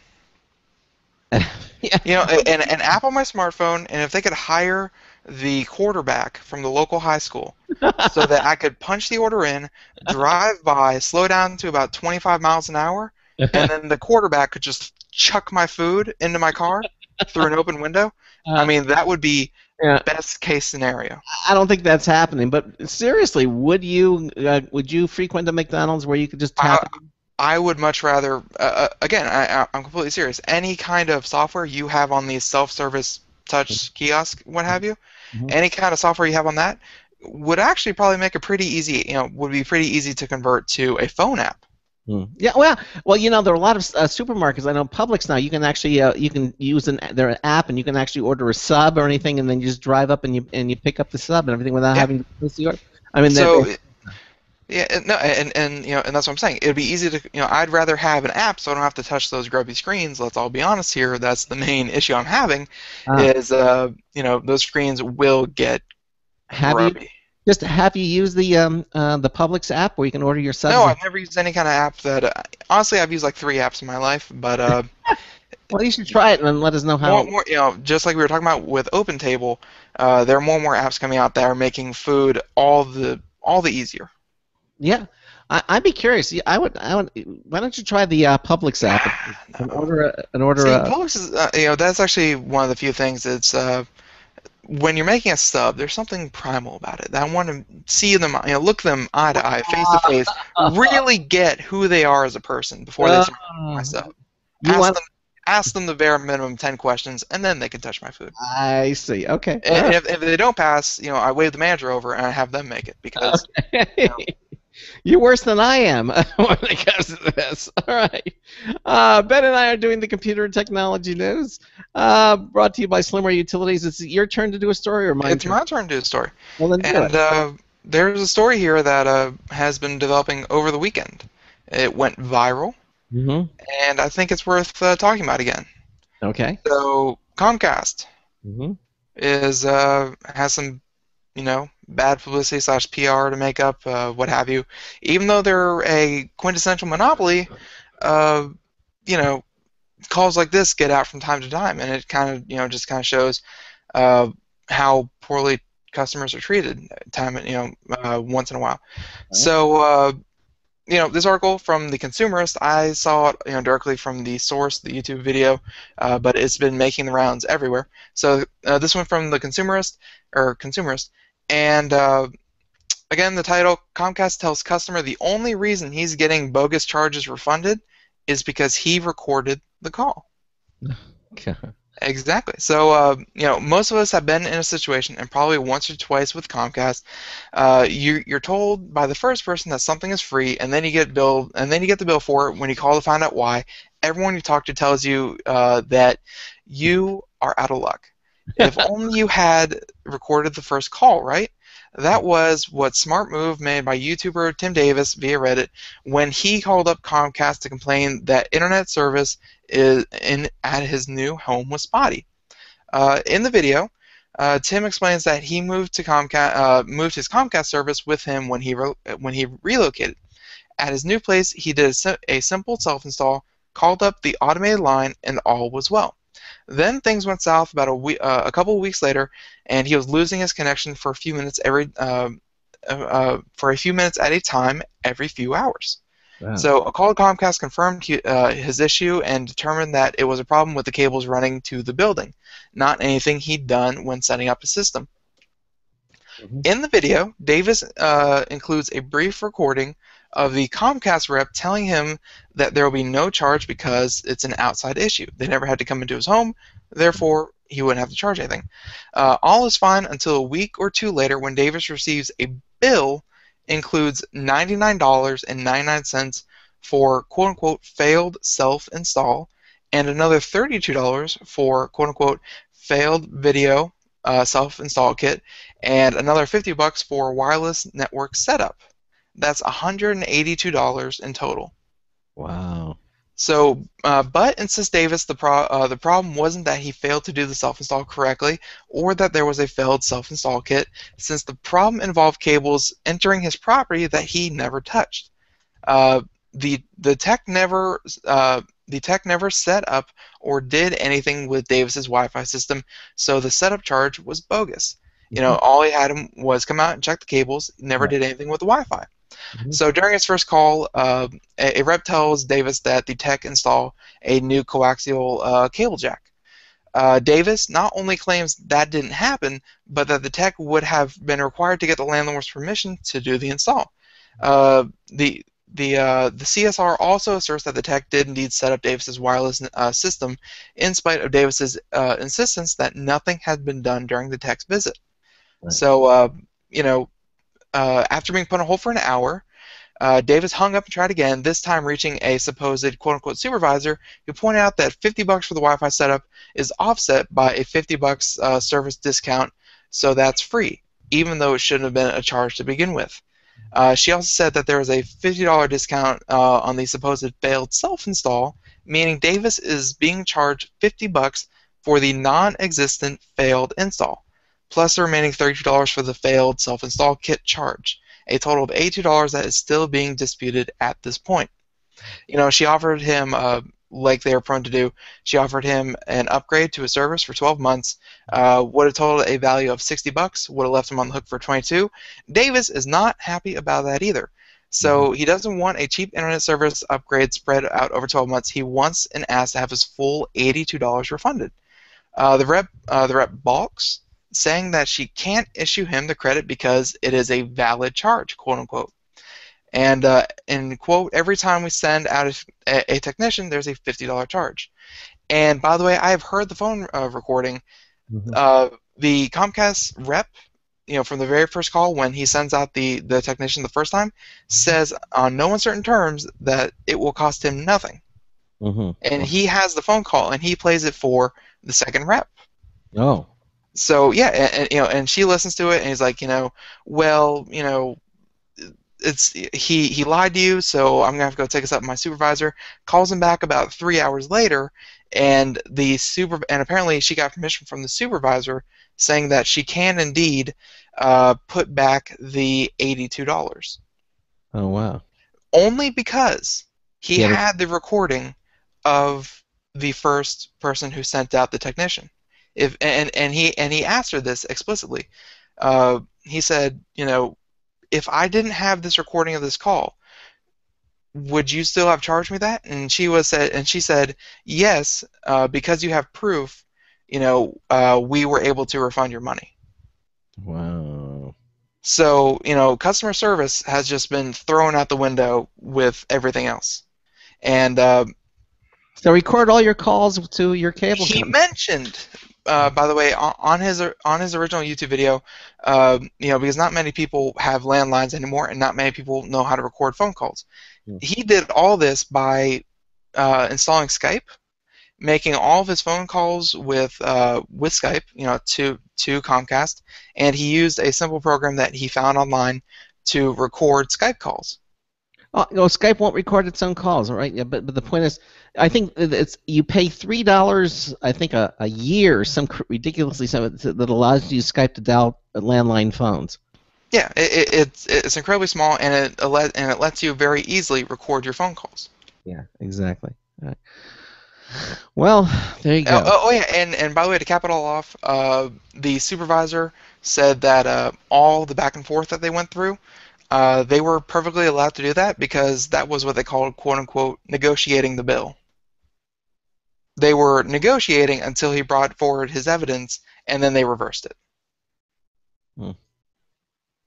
So, that all happened, and Comcast actually released a statement today saying that they're looking into it and that things like this shouldn't happen. Comcast said that? Yeah, Comcast themselves said that they're going to look into it. Well, we should continue to follow this story. This has happened before. I mean, I'm trying to think of the story that happened a few months ago that someone else got some bogus Comcast charges, and it seems to happen every couple months. What? Just Comcast giving poor quality or poor customer service. Yeah. But it's they're one of the big ones. So what can you do? Well, you record your calls, as you said. That's probably the best. Record your calls and be safe out there with them. Exactly. All right. We've got other news stories coming up here. Let me just quickly remind you about our limited special offer from ProXPN. That's almost finished. If you don't have a OpenVPN solution, you really should check out ProXPN.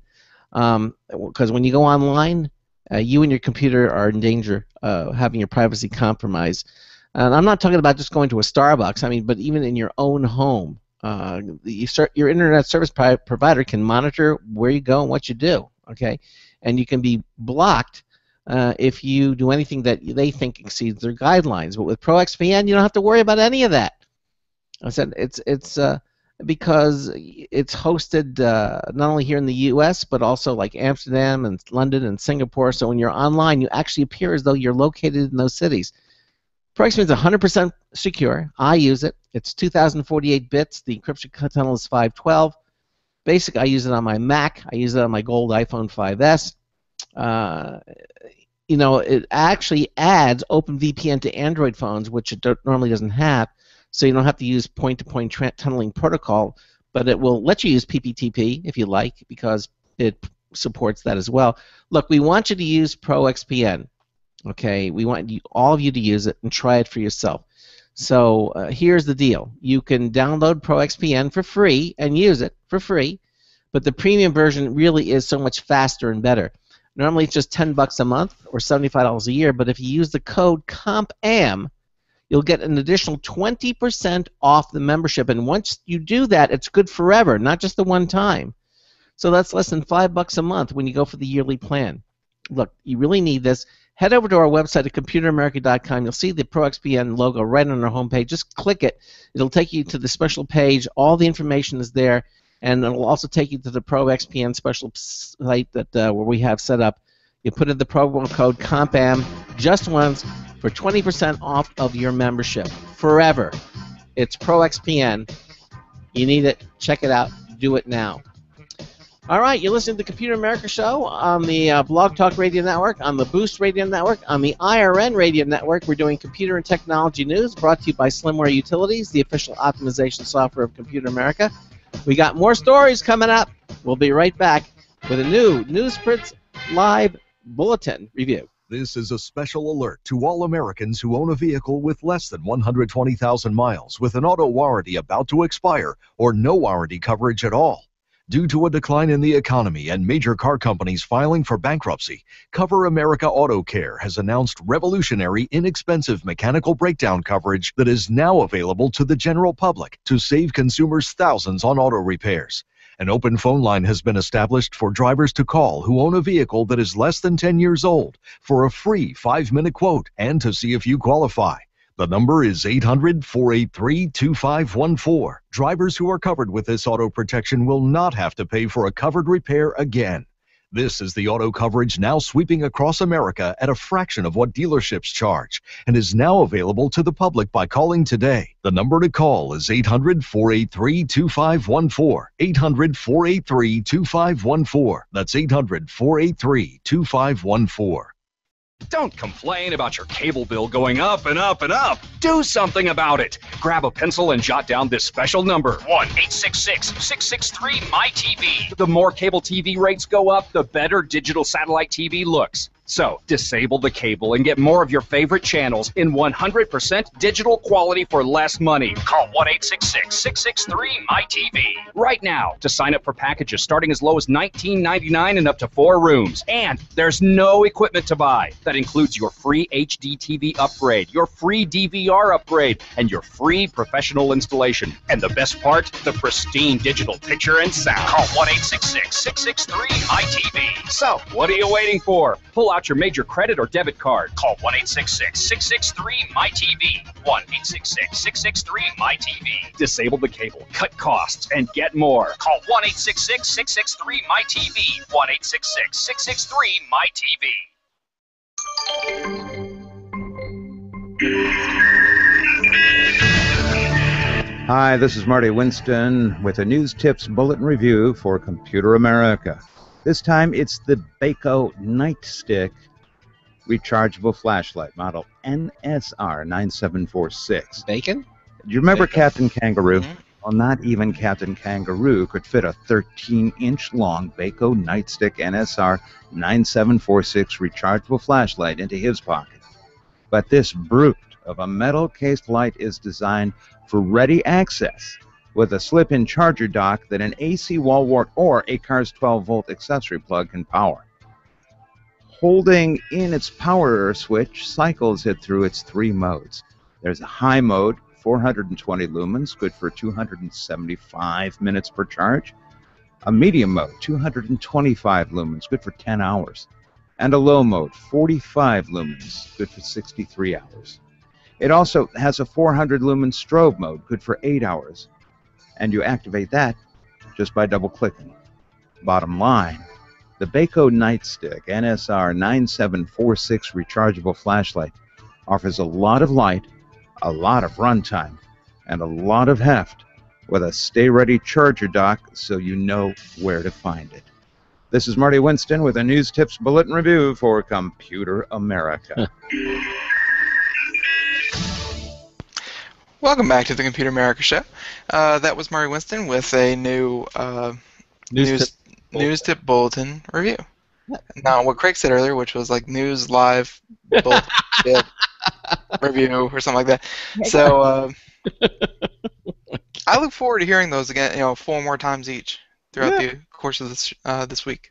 Yes, exactly. I look forward to that. They are informative. So anyway, Yeah, oh yeah, that's right. We're doing computer and technology news. We're doing that. That's the thing we're doing. And we are doing news from all over the web. Doesn't matter.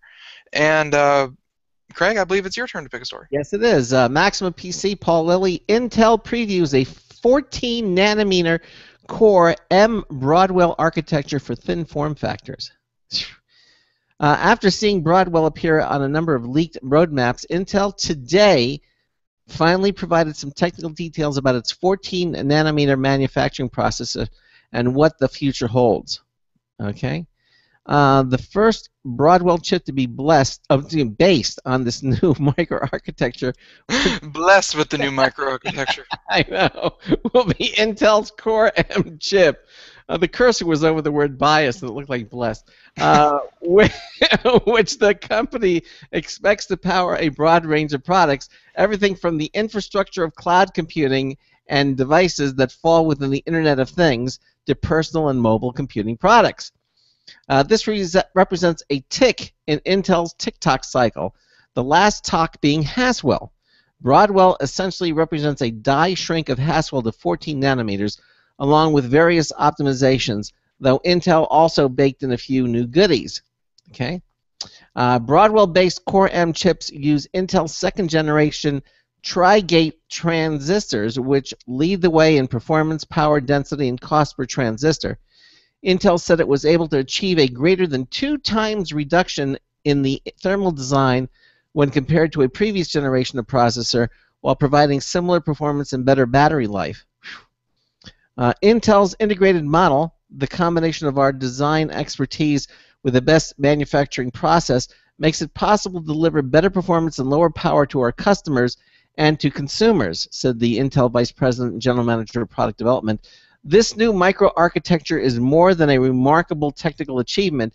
It is a demonstration of the importance of our outside-in design philosophy that matches our design to customer requirements. On the consumer side, you can expect to see Core M show up in tablets and new form factors, including thinner systems that run silent and cool.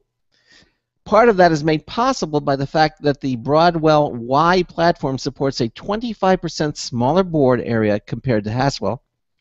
Broadwell also features a 50% smaller package size and 30% thinner Z height compared to its predecessor. That is just absolutely amazing. They get smaller and smaller and smaller.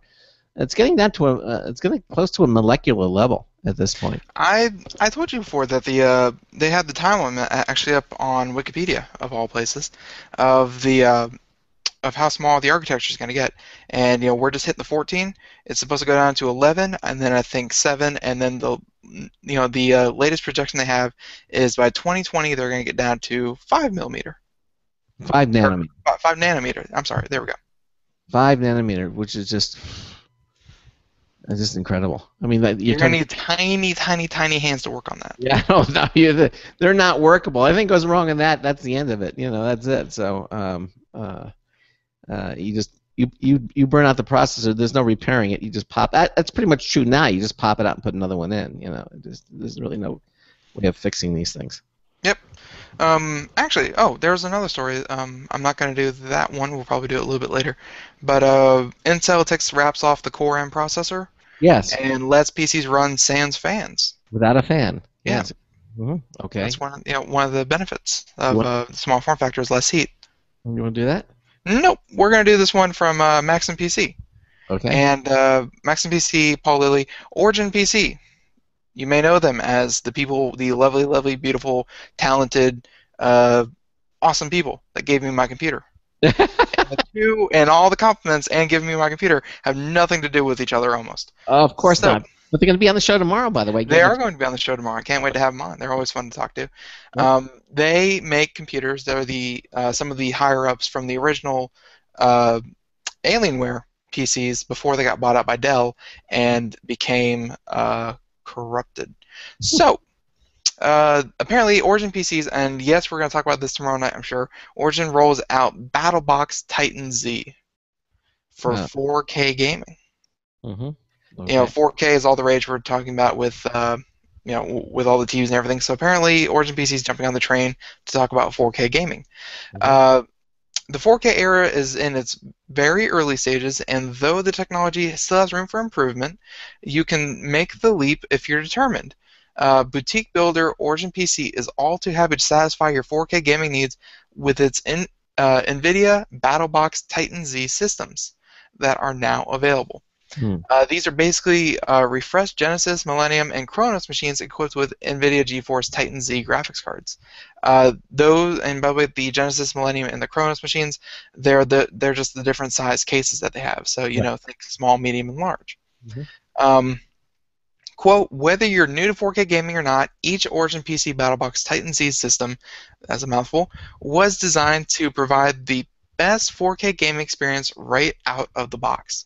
With a wide variety of special bundled options for each system, such as the inclusion of a 4K monitor bundled with a Titan Z graphics card, only Origin PC's BattleBox Titan Z systems can deliver the ultimate 4K gaming experience at an incredible value. Is your mouth watering? Oh, you have no idea. And also very dry because it's a lot to read. All three setups start at under $4,000 with a single Titan Z graphics card. Each one also offers different starting configurations, though depending on the model and the configuration, you can find yourself above the $4,000 starting point in a hurry. For example, the Chronos Z is available with a single Titan Z for under 4K, or with a Titan Z and Asus PB287Q 4K Ultra HD 28-inch monitor, though in its case, the latter option still stays under 4K. So you can get that 4K 28-inch gaming monitor. It's the other two that bump up above, depending on which setup you start with. The same options are available for the Millennium Z, plus a third configuration consisting of a dual Titan Z graphics card for the price of one. Same goes up for the Genesis Z, though it adds a fourth option, dual cryogenic liquid cool Titan Z graphics cards for the price of one. Wow. 4K gaming for a little bit under $4K dollars. Wow. Yeah. Let's see. I'm sure it's been said by someone before. It hurts to be on the bleeding edge of technology. Yes, it does. But you know, hey, you have to pay for it to be there. Yeah. No, you know, I'll be honest with you. I knew the NVIDIA Titan graphics card was still the best. Like they were still like $1,000 a piece. I had never even heard of the Titan Z. So apparently the Titan Z is the next iteration of the Titan's graphics card, and I'm actually gonna go look it up very soon. But it should. I'm guessing it's gonna be around $1,200. You know, just for one of these things, for just a graphics card. But how does it look? The graphics cards themselves are gorgeous, and I'm sure anyone who's seen some of these custom PCs, especially the ones built by Origin PC, they get fancy. You know, it's not like you get a black box that says Dell on the side and you call it a day. I mean, these things come with side viewing ports, you know, just LED lights all over the place. You know, everything is customized and ready to go. And they're gorgeous to look at, and every component inside of it is gorgeous to look at. Wow. So, I mean, it's crazy. Well, then again, it's not that crazy. I guess back in the day, you know, I'm thinking of way back when, you know, back in, what, 2003, 2004, gaming PCs could cost upwards of $10,000. Yeah. So this isn't bad. No. And this one does a lot more than the $10,000 one of a couple. Oh yeah, 10 years ago, definitely does more than it does now. Again, the Titan Z graphics cards that we're talking about, those were the graphics cards that were designed for server farm, or not server farms, supercomputers. Wow. You know, so supercomputers would have racks upon racks upon racks of the Titan graphics card. Yeah, I remember that. Yeah, exactly. So, you know, for only $1,000, or, you know, a little over $1,000, you can have a Titan Z. Well, you can. Hey, I understand that there's another story on Origin PC too, as well. They wanted you to trade in your Alienware laptop. Yeah, that too. You want to do that one since you're on? Oh, yeah, sure. No, yeah, I'm on a roll with Alienware and, no, on a roll with Origin PC. Yeah. So, yeah, apparently going right for the throat on this one is, Maxim PC, Paul Lilia, yet again, Origin PC wants you to trade in your Alienware laptop towards an Evo 15-S. So, Boutique Builder promises fair, quote-unquote, fair market value for your Alienware laptop. Origin PC may have just started a war with Dell by offering to give you store credit for your quote-unquote thick, slow, and heavy Alienware branded laptop. That's actually very funny because anyone who's been in the higher end laptop field knows that Alienware markets themselves as the sleek, high performance, clean looking laptops, and so shots fired, which you can then apply towards a thin and light Evo 15S gaming laptop or any Origin system. Why is Origin PC targeting Alienware owners? We're not sure, though we surmise it's because Alienware is the only actively promoted boutique brand owned by a major OEM. Again, Alienware was bought out by Dell. Right. Dell kept the brand. That's right. But it's not what it was when it first started. Yeah. So Hewlett-Packard, HP, still owns the rights to Voodoo PC. Voodoo PC, they fell off so hard, didn't they? Yeah, they did. Yeah. I haven't seen them around forever, and it used to be Alienware and Voodoo, but Voodoo kind of went away. But it's not really doing anything with the brand. That leaves Dell and its Alienware brands as the main targets, as it appears, and it appears Origin PC is ready for a fight. Mm-hmm. Quote, Origin PC receives requests frequently from customers that want to trade in their old and heavier laptops for a state-of-the-art thin and light Evo 15S, which is half as thick as the Alienware branded 14-inch laptop from Dell. Our trade-up program is the perfect solution, said Kevin Wasilewski. I can't believe I can say that right. Origin PC CEO and co-founder. Once you compare the specs of an Alienware branded Alienware laptop to theirs, to Origin PCs, the numbers speak for themselves, and our standard free lifetime 24/7 US-based support. There is no denying the overall value and superior performance of our laptop. Unfortunately, Origin PC doesn't give examples of its trade-in value, saying only that it will offer users the fair market value for their Alienware laptops, which is dependent on the specs and overall quality of the machine. Once you receive a trade-in offer, it's valid for 14 days. Oh. So again, you can use your credit towards any Origin PC. They're pitching their Evo 15-S laptop, which is their gaming laptop, starts at $2,200 and comes standard with 1920 by 1080 resolution, Core i7 processor, one of the latest, and one of the latest NVIDIA GeForce graphics cards. 16 gigs RAM, dual solid-state drives, 128, with a RAID. I know we're getting technical here. A 1 terabyte hard drive, standard hard drive, and Intel Pro Wireless card. Right. So, it's also with a webcam and Windows 7, not Windows 8. I actually like that. They're still pushing Windows 7, even though Windows 8 is the quote-unquote biggest thing. So, yeah, you can trade in your PC, especially your Alienware PCs, to Origin. Now, you're the gamer expert. Would you say this is a good deal? It sounds to me like it is. Yes and no. All right. We're going to have to ask some serious questions tomorrow. Yes, we are. Because people who are looking for gaming laptops, if you bought a high enough quality one, it will hold its value. Just like Craig always says, you can stave off obsolescence with money. That's right. Throw money at it, and you will be safer for longer. If you have a powerful enough laptop, I mean, let's face it, they're a business, so they're going to have to look at the bottom line eventually. They can't just be throwing money out because it helps them in whatever way.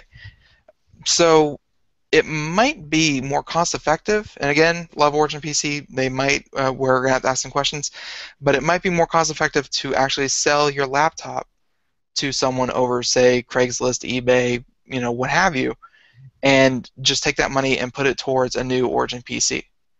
Because you might be able to sell it on your own, just like used cars, and you could take it to a used car dealer, get whatever price they're paying for it, or you could sell it on your own for a hopefully bigger price. Okay. Well, the used car dealer it's convenience. You can bring it in. Yeah, exactly. And if it's convenience, and if you don't want to be without a computer for one, you want to get this computer. It might, at the time of purchase, you get this really good deal. Yeah, if you can own two computers, because you're gonna have to have yours until you get the new one. You want to get the new one and then hold on, and then try to sell the one. Then of course it's a crapshoot at that point.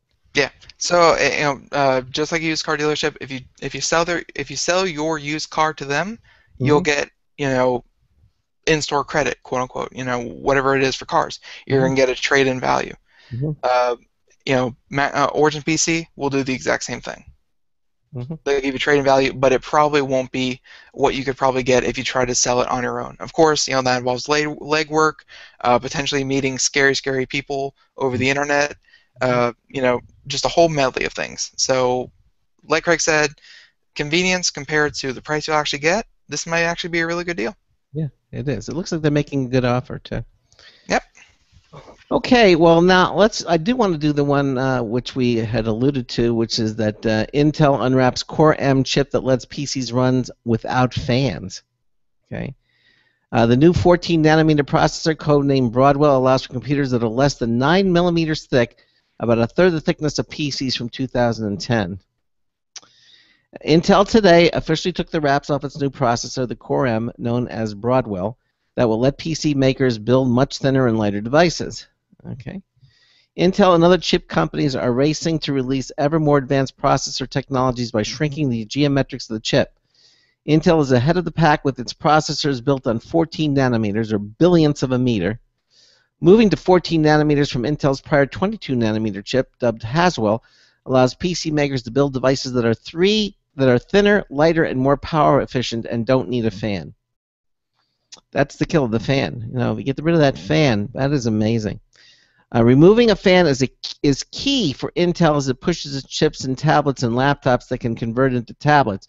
Chips based on ARM Holdings' rival technology already allow for fanless designs. The Core M hits the market several months later than Intel had planned because of problems manufacturing the advanced technology. Intel in October revealed production on Broadwell will be delayed until early 2014 rather than the fourth quarter of 2013 because of a defect density issue that impacted the yields or number of usable chips. The company has now worked out all the kinks and it's manufacturing Broadwell at high volumes. When you have a leadership technology, it's never easy, at least at first. Okay, we're in a very healthy range right now and continue to improve. He added that Intel's 22 nanometer chip has yield issues at first, but it's now Intel's highest yielding processor ever. He said the 14 nanometer chips haven't yet reached those levels of yields, but should get closer over the next 6 to 9 months. Intel today said the first systems using Core M will hit store shelves for the holiday season, but the bulk of the new devices will be available the first half of 2015. Intel makes chips that power the majority of the world's computers and servers, but ARM-based chips, including those from Apple, Qualcomm, and Samsung, are used in most mobile devices on the market. Okay. Yeah? No. Okay. Continue. A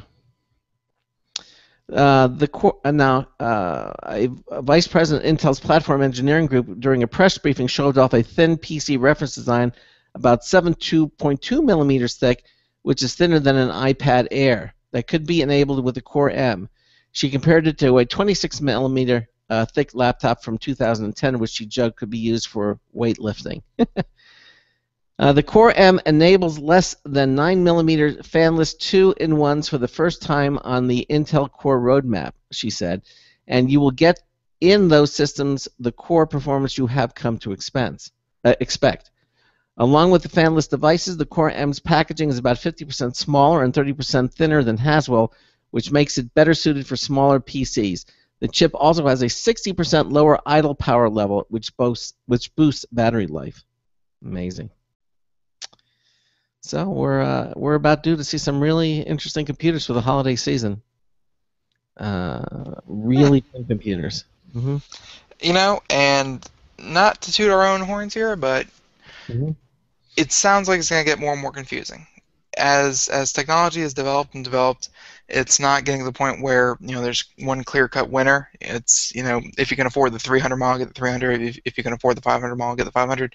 New technology getting developed. It's getting more and more muddied.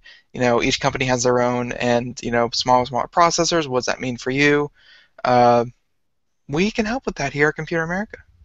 That's right. If you have any questions, you can ask us, email us, chat room us, what have you. We can, we help with that kind of thing. Yes, we do.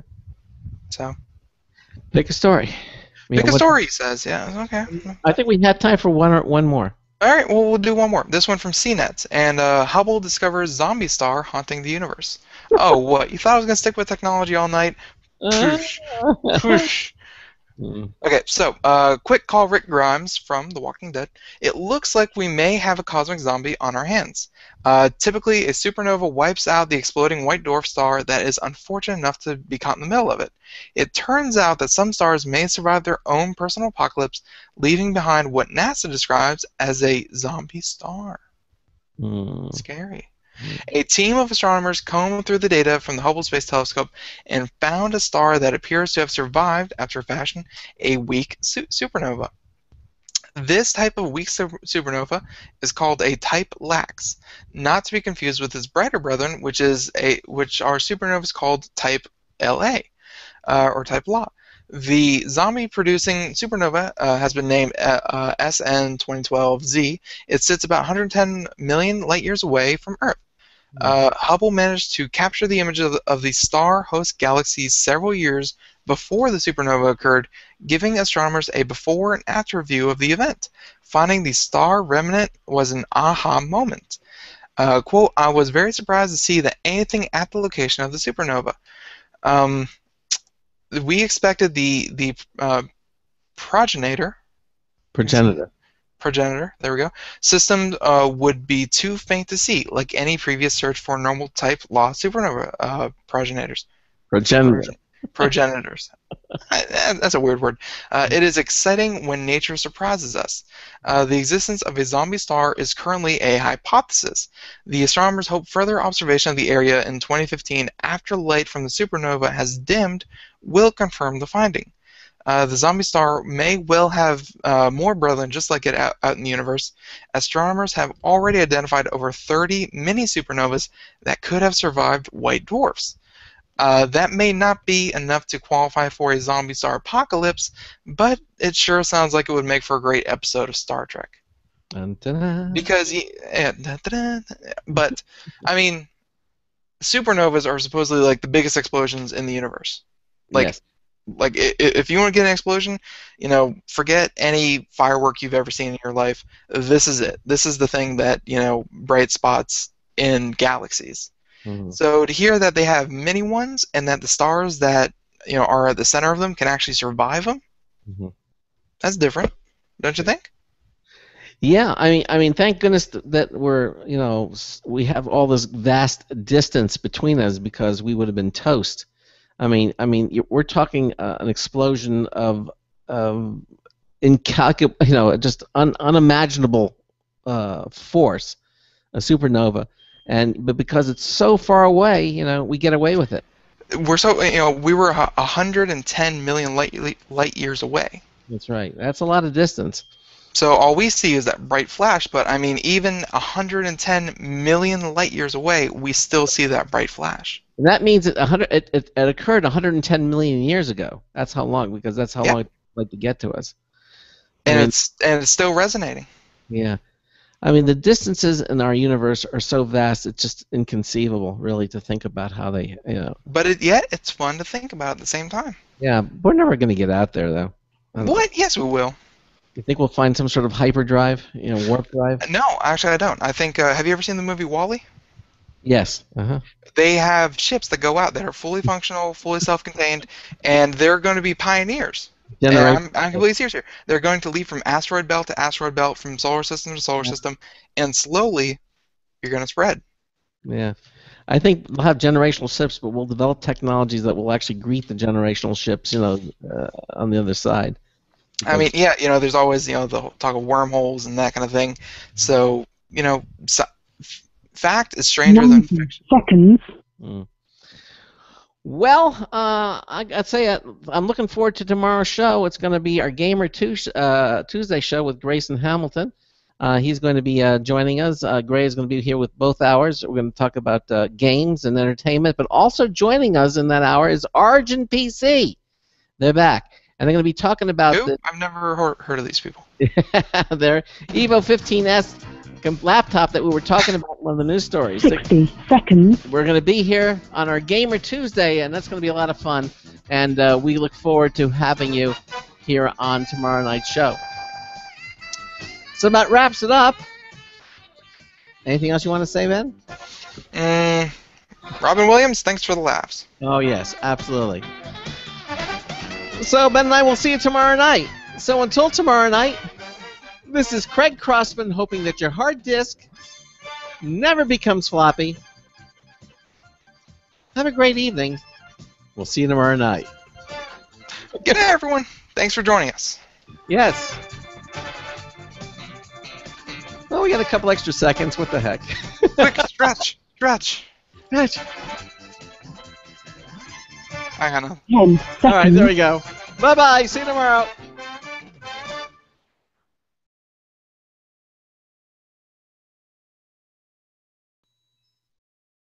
Thank you for using Blog Talk Radio.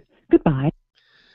Okay, folks, in our Google Hangouts, thanks for being with us here. If you are gamers, which like we think you are, you're going to enjoy tomorrow night's show with Grayson Hamilton, Origin PC. It's all coming up tomorrow night. So we'll see you tomorrow night. Say goodnight, Ben. Good night, Ben. All right.